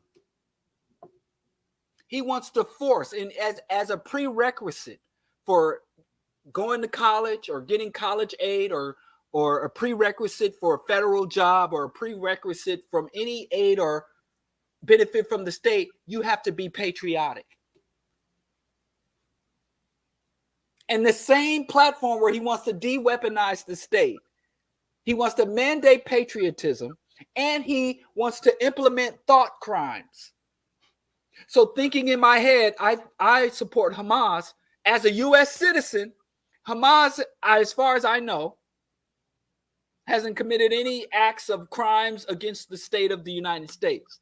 So you got a foreign guerrilla organization and a foreign state. And so even thought they didn't even do that shit during the Cold War. I mean, you could lose your job for being pro-communist, but they didn't. Well, they did, but they didn't do it publicly. Like, they doing shit. Like, it were under these rules, taking U.S. citizens who were communist and just kidnapping them and sending them to Russia. But they didn't put it in the political platform. They did it on the down low. They did it on the sneak tip. But now the fascism is butt naked in your face. And I'm crazy. Some people say ain't no difference between overt racism and covert racism. I tend to think there's a difference. They say there's no difference between overt fascism and covert fascism. It's all the same. I tend to disagree with that. So Trump's platform, he's protecting us from things that don't harm us, that don't exist. And he's subjecting us to harmful things. And everything you can glean as positive from his tact, it's like a deal with the devil. You know, Satan will say, I'll give you eternal life. And then he set you up for a crime that'll get you life in prison. Like those little stories you used to see on the Twilight Zone. So everything that you could even define as good in his program is backed up by, or has the potential to have horrendous side effects. But like most con men, they'll sell you something. So it's a horrible platform. There's literally, and I'm only saying what he says. Let's say he's honest and he's going to do all this. There's nothing good. There's nothing good here. Not even for white folks. And he says, like, I'm going to fight and protect Social Security and Medicare with no cuts, including no changes in the retirement age. How, Sway? Because I support that. But everything, when you compare that to lowering taxes across the board, how are you going to fund it? Print more money? Because if you print more money, that blows up your inflation plan. So Trump has the good shit in there. It's contradicting the other shit. And it's not feasible or plausible. And when you were in a position to do that shit 4 years ago, you didn't do it. Wasn't thinking about it. So Trump ignorance is only surpassed by those who support him. It is hurtful but understandable to me why he's so attractive to so many black men and why black folks are supporting Trump. But it ain't nothing over there. Even if Trump were to be reelected, it is going to be a nightmare scenario. And I don't think there's any justification to vote for Trump. Even if you're saying, well, I'm a selfish scumbag and I'm just trying to get mine. I don't care about them foreigners. I don't care about women. I don't care, especially the transgender trying to play sports. And even if you don't care about nobody but yourself, as an individual, there's nothing good coming out of this campaign, except for if you are a white racist. You got hosts, but even then, you better be a rich one. Got time to get to Kamala and break her shit down. Yeah, listen, because if you're not a rich white racist, it's gonna be real rough in your trailer. Yes, you up to go to the mines. Yes, because they gonna deport us. I think the retirement age should be whenever you're ready to stop. I don't think there should be a minimum retirement age. When you're done, you're done. Yeah. I mean, any forced labor is slavery, even when you're compensated. Any forced labor. Yeah. Work or die, work or starve, work or be homeless. That's coercion. What do the Moors say? Threat, duress, and coercion. I love that about the black Moors. They're like, I'm going to do it, but I do it under threat, duress, or coercion. And I think that needs to come out of every black, please understand. So we're going to, I guess, can we set up a time to run through the Democrats and Kamala's later? Yeah, let's do it later. Let's go open the lines up. Let's open this up. Let's holla at your boys. Come through, question, comments, criticisms. I'm gonna go to some of these. Man, is you a vegan, Skip? Yeah, I'm vegan. I eat vegans all the time, bro. Eating vegan is one of my favorite things to do. You don't eat vegans because the animals that you consume have other animals rendered down and fed back to them. So what if you consume are eating the rendered what if it's grass fed? Huh? What if it's grass fed? That means they get some grass, but does that exclude the other components? I don't know, but it's a vegan. I know this. A deer is vegan. But now when it's fed to a cow, you know they still doing that though. Rendering. There was legislation saying you can't feed dead sheep back to sheep. You can't feed dead cow back to cow. But you can feed, you know what? You know those dogs, when stray dogs are taken to the kennel and they're gassed with poison gas, and then they render that down and make chicken feed out of it. Because you gave a very impassioned description of man's humanity to man. But that same inhumanity is applied to livestock, to animals. Yeah. So I know I've heard that joke, that hurtful, insensitive joke you make about you eat vegans. But the animals you eat, more likely than not, if they're from the U.S. industrial agricultural system, they are not vegan. They have eaten the processed rendered protein from other dead animals. Do vegans also wear? That's crazy. That's a crazy wear. Vegan clothes are like not specific type of clothes because vegan is a lifestyle, not just diet, right? Yeah, well, I have a caveat. I've given myself an escape hatch. I don't buy wool. I don't buy leather, but I do accept it secondhand. I know some vegans, y'all more righteous than me, and bless your heart. I would never buy originally, but I just got a leather coat from a great uncle, and so I do think that. So Diallo is a fake vegan. Well, here's the issue with that. They're these leather, wool, animal produced products are out there, right? Right. And if I don't take it, it'll end up in a landfill or something. That's how I feel. So now I wouldn't buy it. I would never purchase it or buy it new. But again, as a vegan, you do have to determine where your line is. So I do think that it is appropriate. Oh, color. Now, I wouldn't even buy it secondhand. Like, I wouldn't buy a used leather jacket. But if someone was like, I'm going to throw this away, I don't want it, I would take it or give it to someone to rescue it from. But I know some people that wouldn't even do that. Yeah. Colo left. So, Colo, come on back. What did you do? I guess he got tired of us talking about vegans. Well, she asked. And veganism, like, you're right. It's a I don't know about the vegan lifestyle. It's a mission and a value system. How do you feel about Butch Ware? Who is that? I wasn't hip either.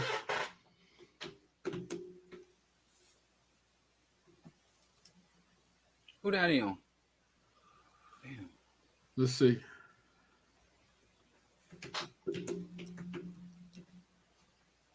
Oh, that's Jill Stein's token running mate. Well, you can't call that man a token running mate, bro. What he is. We just didn't even know who he was, so we just gonna say he a No, I actually do know who he is. I just didn't. I know that I heard. Was he on the show with her? I will say this though.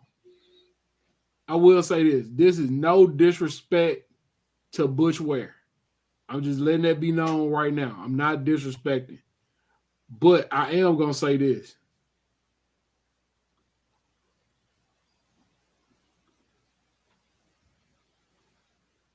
This is a crazy photograph. That's crazy. Like, be cool, man. That's crazy. That's crazy right there, Butch Ware. You snapped right here, Butch Ware. I saw his responses to. I saw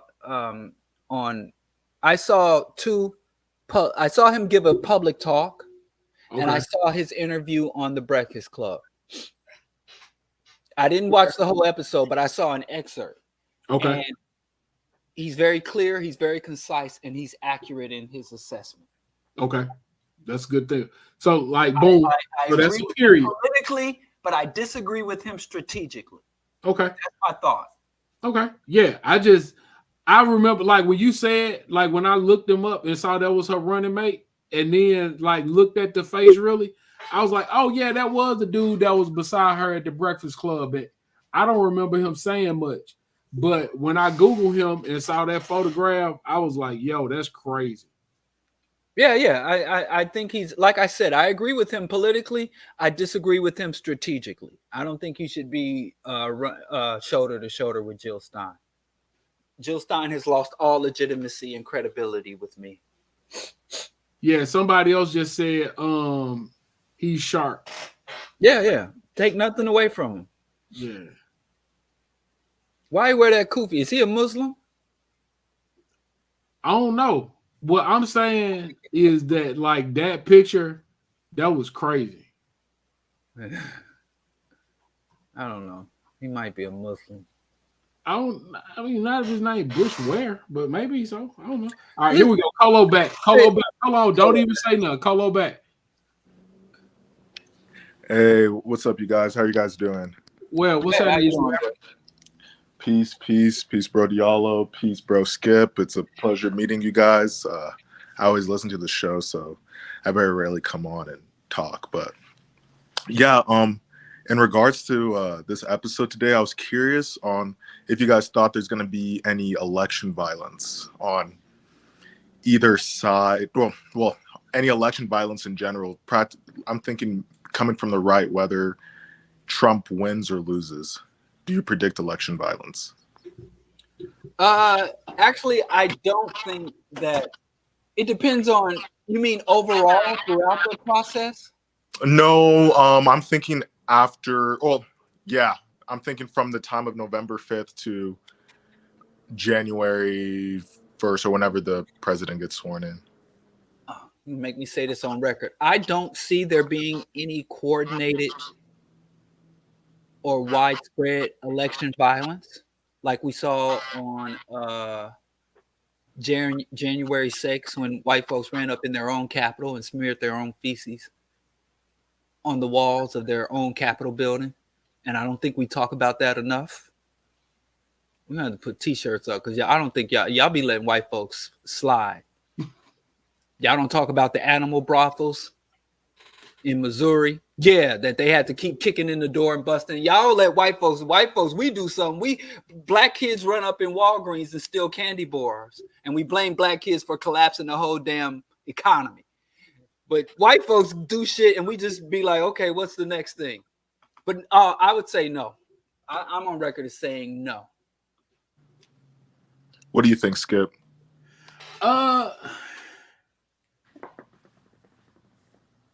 I find it hard to say that there wouldn't be any. I also think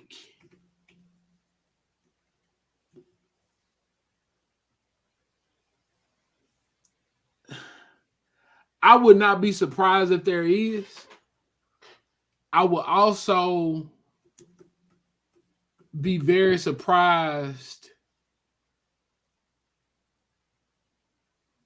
if the state responded in the same way that it did to black people and white folks holding hands and singing songs and saying hands up, don't shoot. I would be very interested to see those people get that treatment. Yeah, makes sense. Yeah. Well, I think if Trump supporters tried that shit again, they're gonna be ready for him. That was a once in a lifetime. I think that it's a very likelihood. Trump, first of all, Trump can't. I say this all the time. There hasn't been a Republican who fairly won a national election for president since Dwight D. Eisenhower. So this is what I'll say to that. I don't think you're wrong, but I do think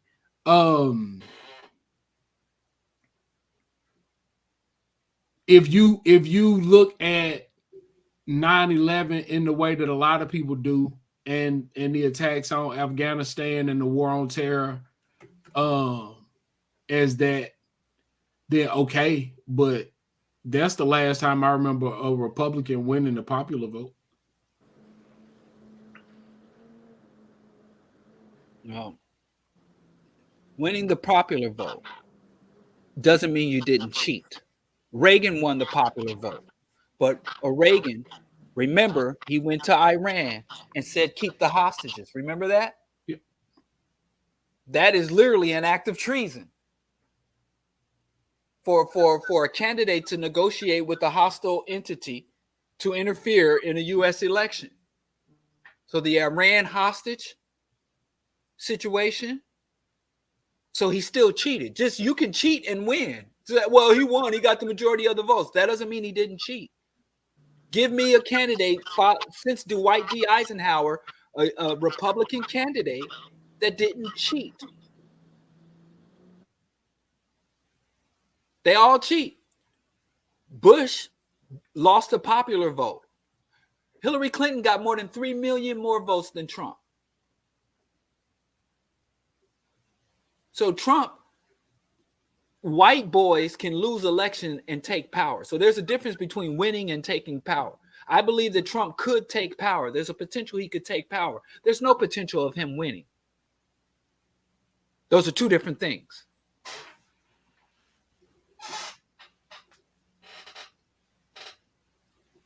And you know, go listen to Greg Palast. He's been screaming at the wind about U.S. election fraud. Oh, somebody said it. Hey, somebody beat me to it. And if somebody can tell me where the Democrats cheat, please show me. And don't tell me about what they call it. Gerrymandering. Because gerrymandering.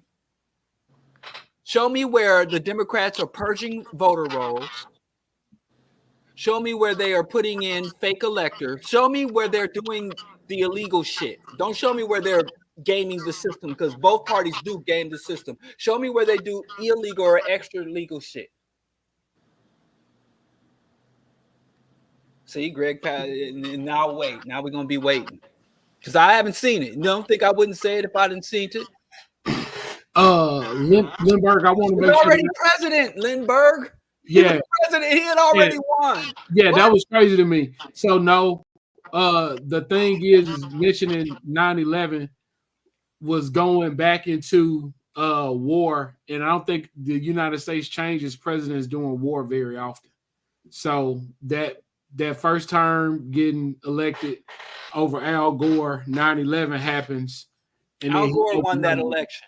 Yes, definitely did. So yeah, that's what that was. So did what's old Heinz ketchup boy? Oh yeah, Curry won too. Yeah. Like I said, in U.S. electoral politics, winning and taking office are not the same thing. This is not a true democracy. Sorry to jump in, but did Reagan win the popular vote in 1980? Yes, he won by a landslide. Okay. Yeah, he won everything. The vote, he won the electoral college, but he also engaged in illegal election scandals. Yeah, per usual. So yes, but listen, Reagan's supporter had more confidence in him than he did, because he went and told the Iranians not to release the hostages until he took office, and he would negotiate a better deal with them and better concessions than the Carter administration, which is literally an act of treason. And he did it specifically to manipulate the election outcome. Now, he could have won without cheating, but that doesn't mean he didn't cheat. Mm-hmm. All right, and before I head off, do you guys have time for like one more quick question? One more question, then we're going to. All right, bro, Diallo, do you have any advice or experience in a club? I'm trying to start my main community of Black leftists. Say that one more time. What you muted just as you were a part of what you're saying. Can you start over? I'm sorry.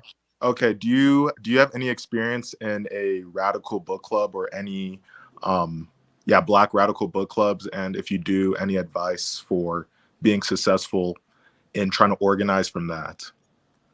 Yeah, I've had a couple of the most successful book club I had was it was called The Race, the African Race.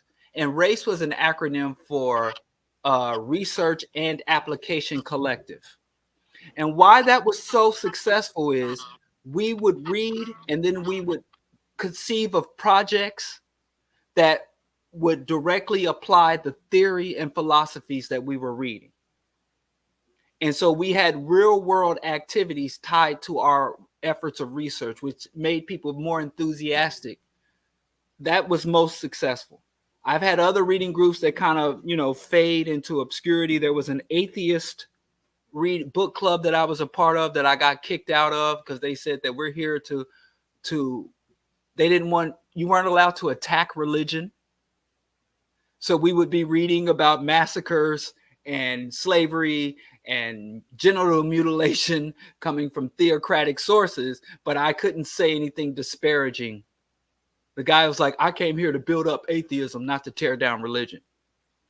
And so they kicked me out of that club, and it pretty much dissolved after that. But one thing I could say is if you can pick reading material, or unless it's like a literary book club.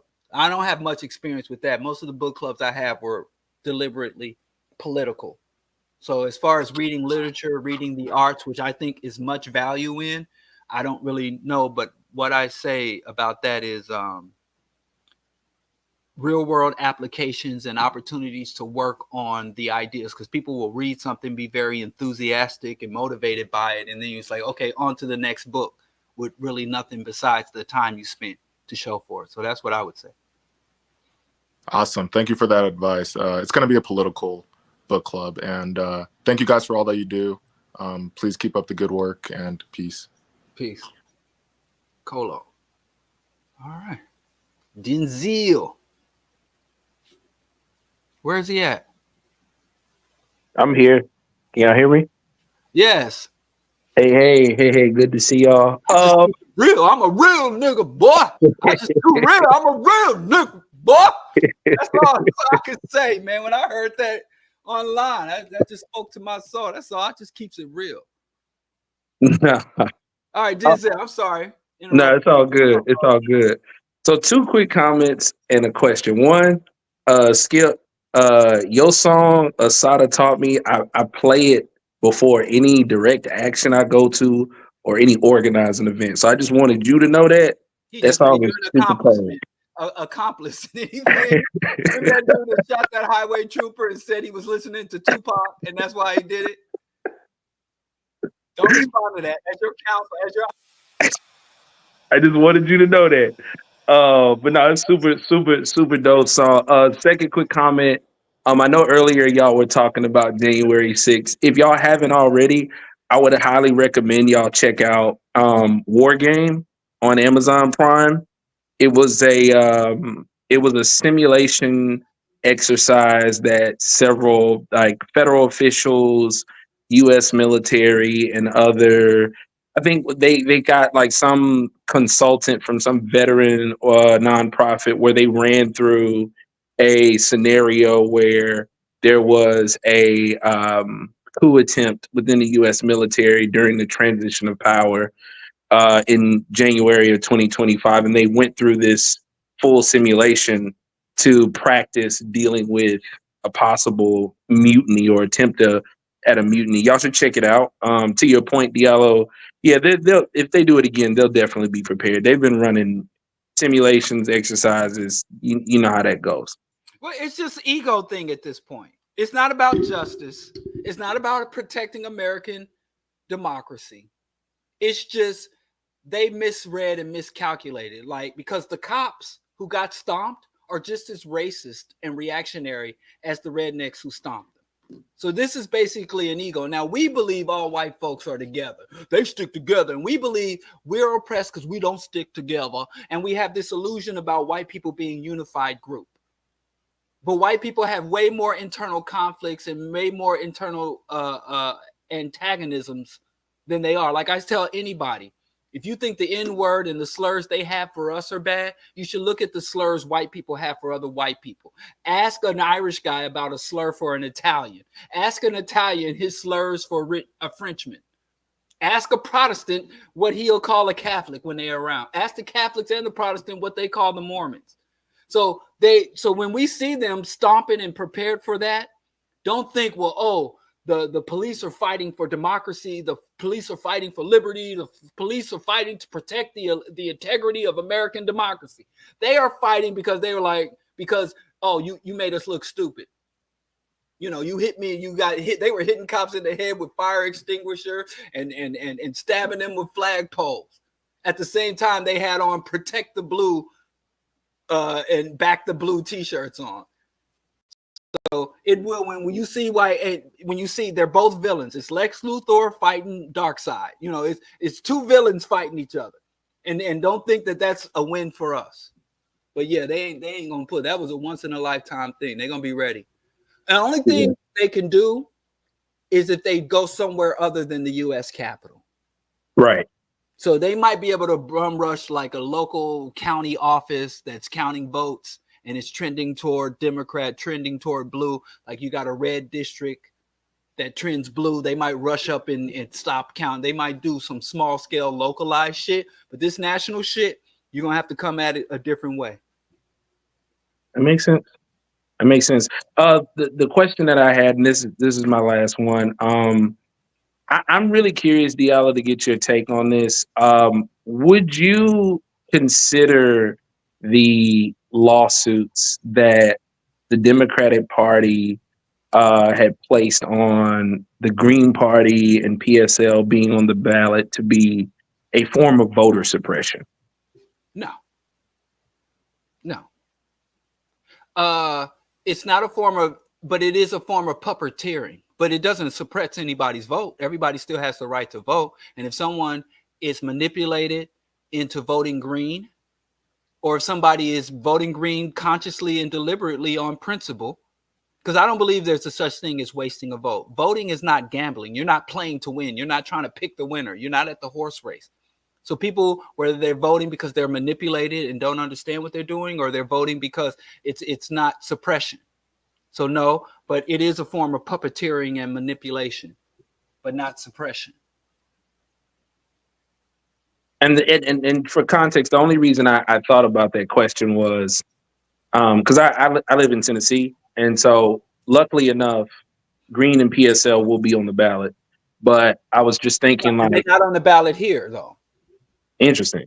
Yeah. Wait, how does that work? Like in Illinois, right? I'll go check the ballot again, but that's the last time I checked the ballot.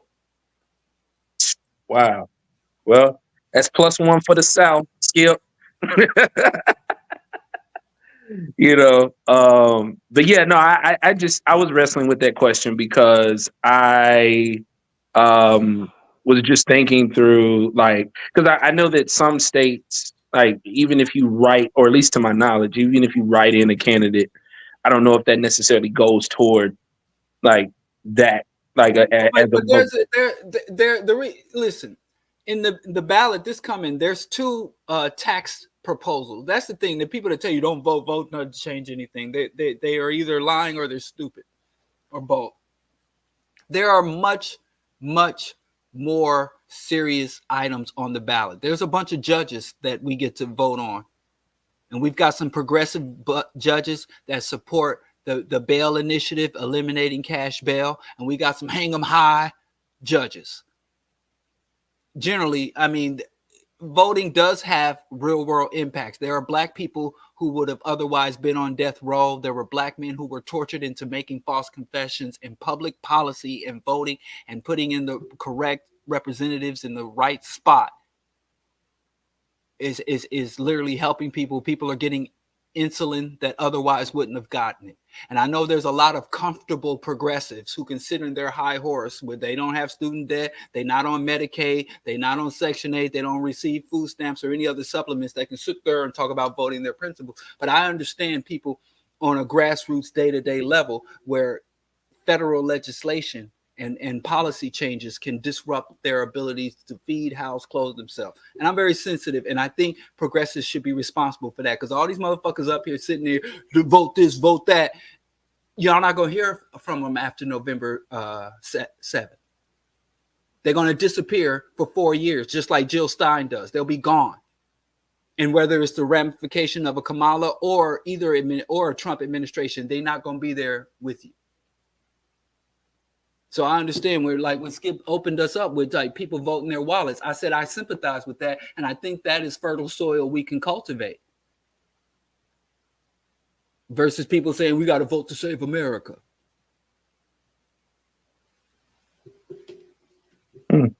Yeah, I definitely appreciate that, y'all. Thank y'all. Peace. Peace. Denzel. Wonder what his mother was thinking when she was naming him. Yeah, but I wonder if it's Denzel or Denzel like he did. All right, so we rapidly approaching that time, but I do want to get to this.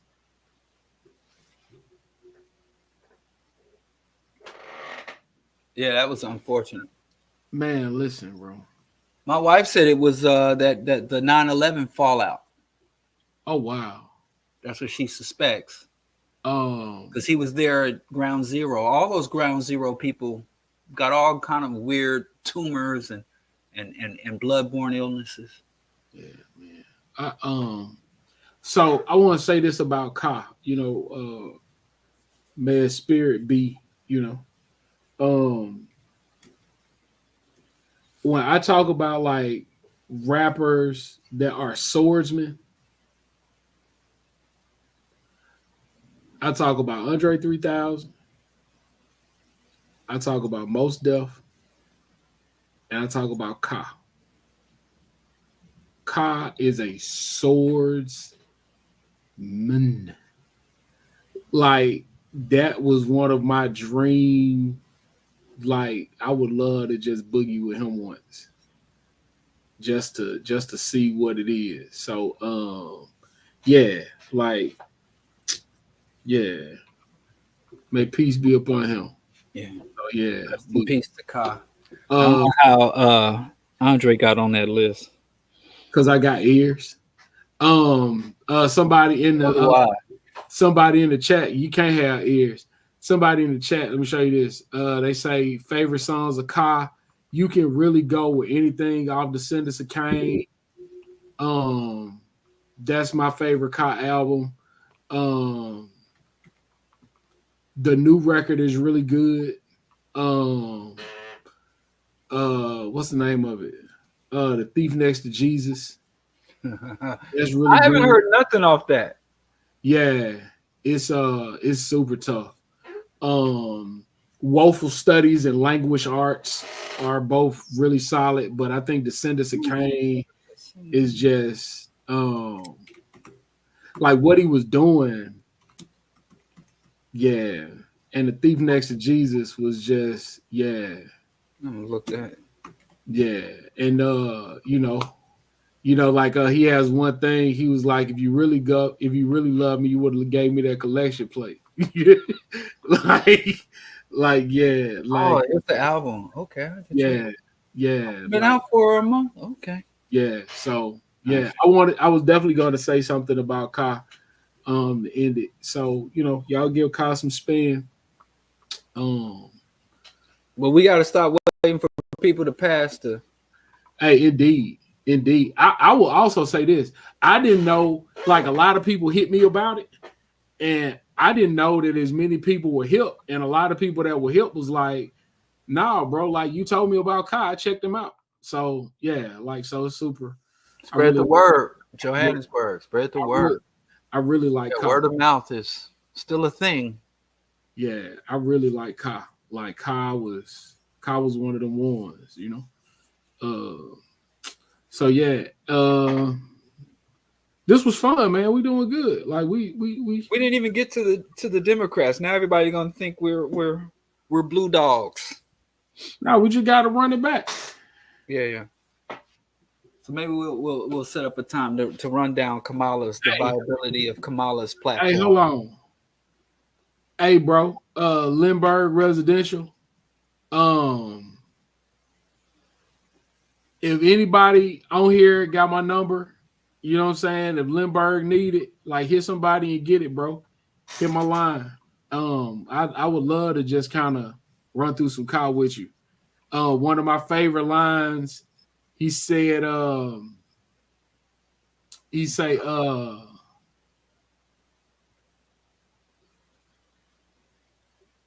punchline was our hero sold heroin.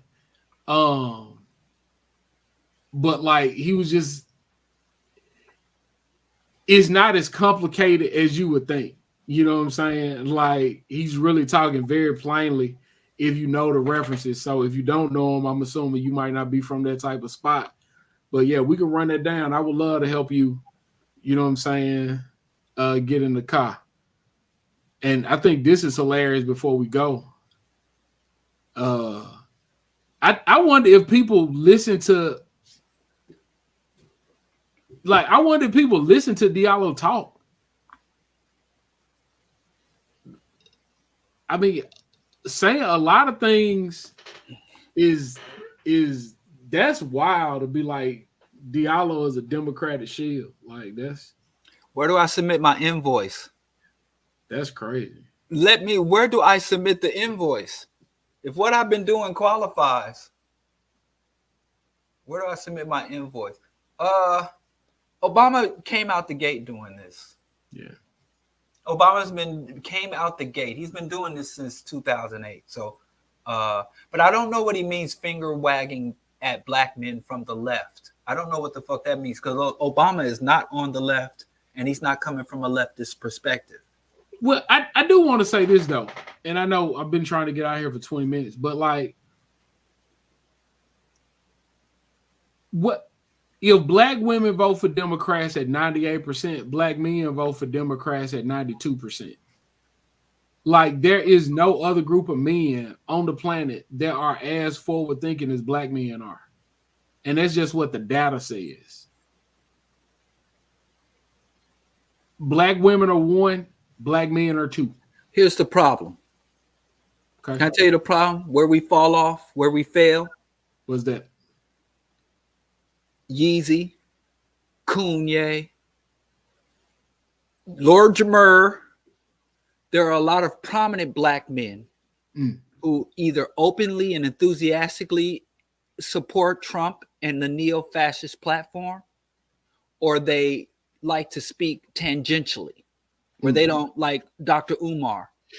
When you look at everything Dr. Umar stands on and advocates for, at the same time, he says he's a revolutionary, which is a Pan-Africanist, which is a distinctly leftist position. All of his conclusions up until you deal with women, family, migration, LGBT, every fucking issue, he's a right-winger. So the problem is that at the same time, black men tend to be progressive in their personal life. They hold up, promote, and embrace right-wing reactionaries. And there are a lot of prominent black men who are right-wing reactionaries that have support or will wear their fucking shoes, will wear their throwback jersey. So I think that's what confuses it. A lot of time our politics don't align with our public support. Whereas I've seen, like, I can't remember her name, but there was some woman who was a public figure and a celebrity. She wore a whole MAGA nightgown, like the MAGA Make It Great Again. And sisters don't get down like that. Sisters tend to, like, demand that their, I don't know, the celebrities or the public figures that they tend to get behind and endorse, they tend to hold their public figures to more of a standard. So I think that the what's warping the perception of black men leaning right when we don't, even though we tend to be conservative, but we don't go with right-wing fascism to the degree that that we give too much support or we give a pass to a lot of right-wing reactionaries. And don't even get me started on these podcast motherfuckers. But I think what's interesting about all of that is the same way that you were like, just using you as an example, you were like, when you talked about there's no such thing as white privilege, how people were ready to platform you, right? Like, oh yeah, let's talk about that. Let's talk about that. And then when we talk about the consumers of gangster rap now are these white kids from the suburbs, like who are those dudes talking to? Because I don't know nobody listen to Lord Jamar talk about nothing. I listen to Lord Jamar. Yeah, like I don't like we're not listening to him talk about anything. And I don't know. I just think. Well, I think brothers do though. I think a lot of these podcasts, a lot of these cats, we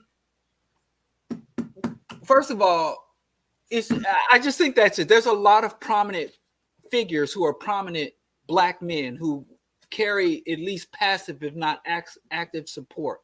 A lot of these financial gurus, a lot of these public figures that, and I just think that's what it is. And I don't think that brothers we hold, because brothers are still wearing Jordans, still wearing Yeezys. No, you couldn't give me that shit. I wouldn't wear that shit.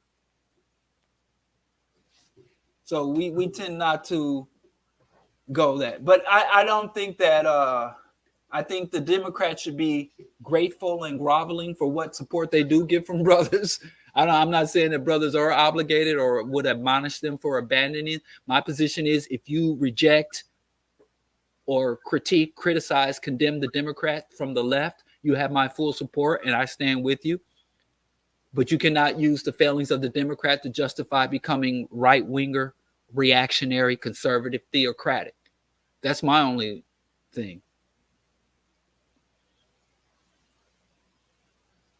Yeah, I don't think I would ever be like, I hate the Dem so much I'm gonna vote for Trump. Like, that's just crazy. But or that you won't vote at all. Yeah, definitely not that. As if the candidates, this ballot here, Chicago's ballot has like 15 items on it. Only 2 of them pertain to the presidency. All the rest of the things you're voting for, everything from criminal justice policy to taxation. Yeah, it's weird. So, anyway, close us out, bro. Peace be on you, Ka. Thank you for community. Thank you for safety.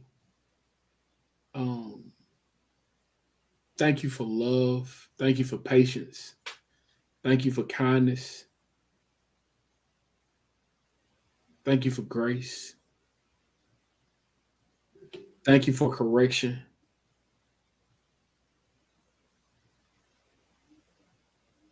Ashe. Yeah. Until next time, bro.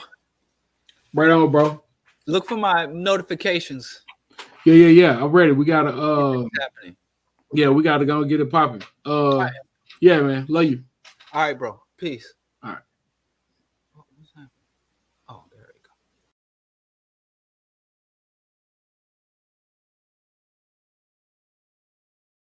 we go.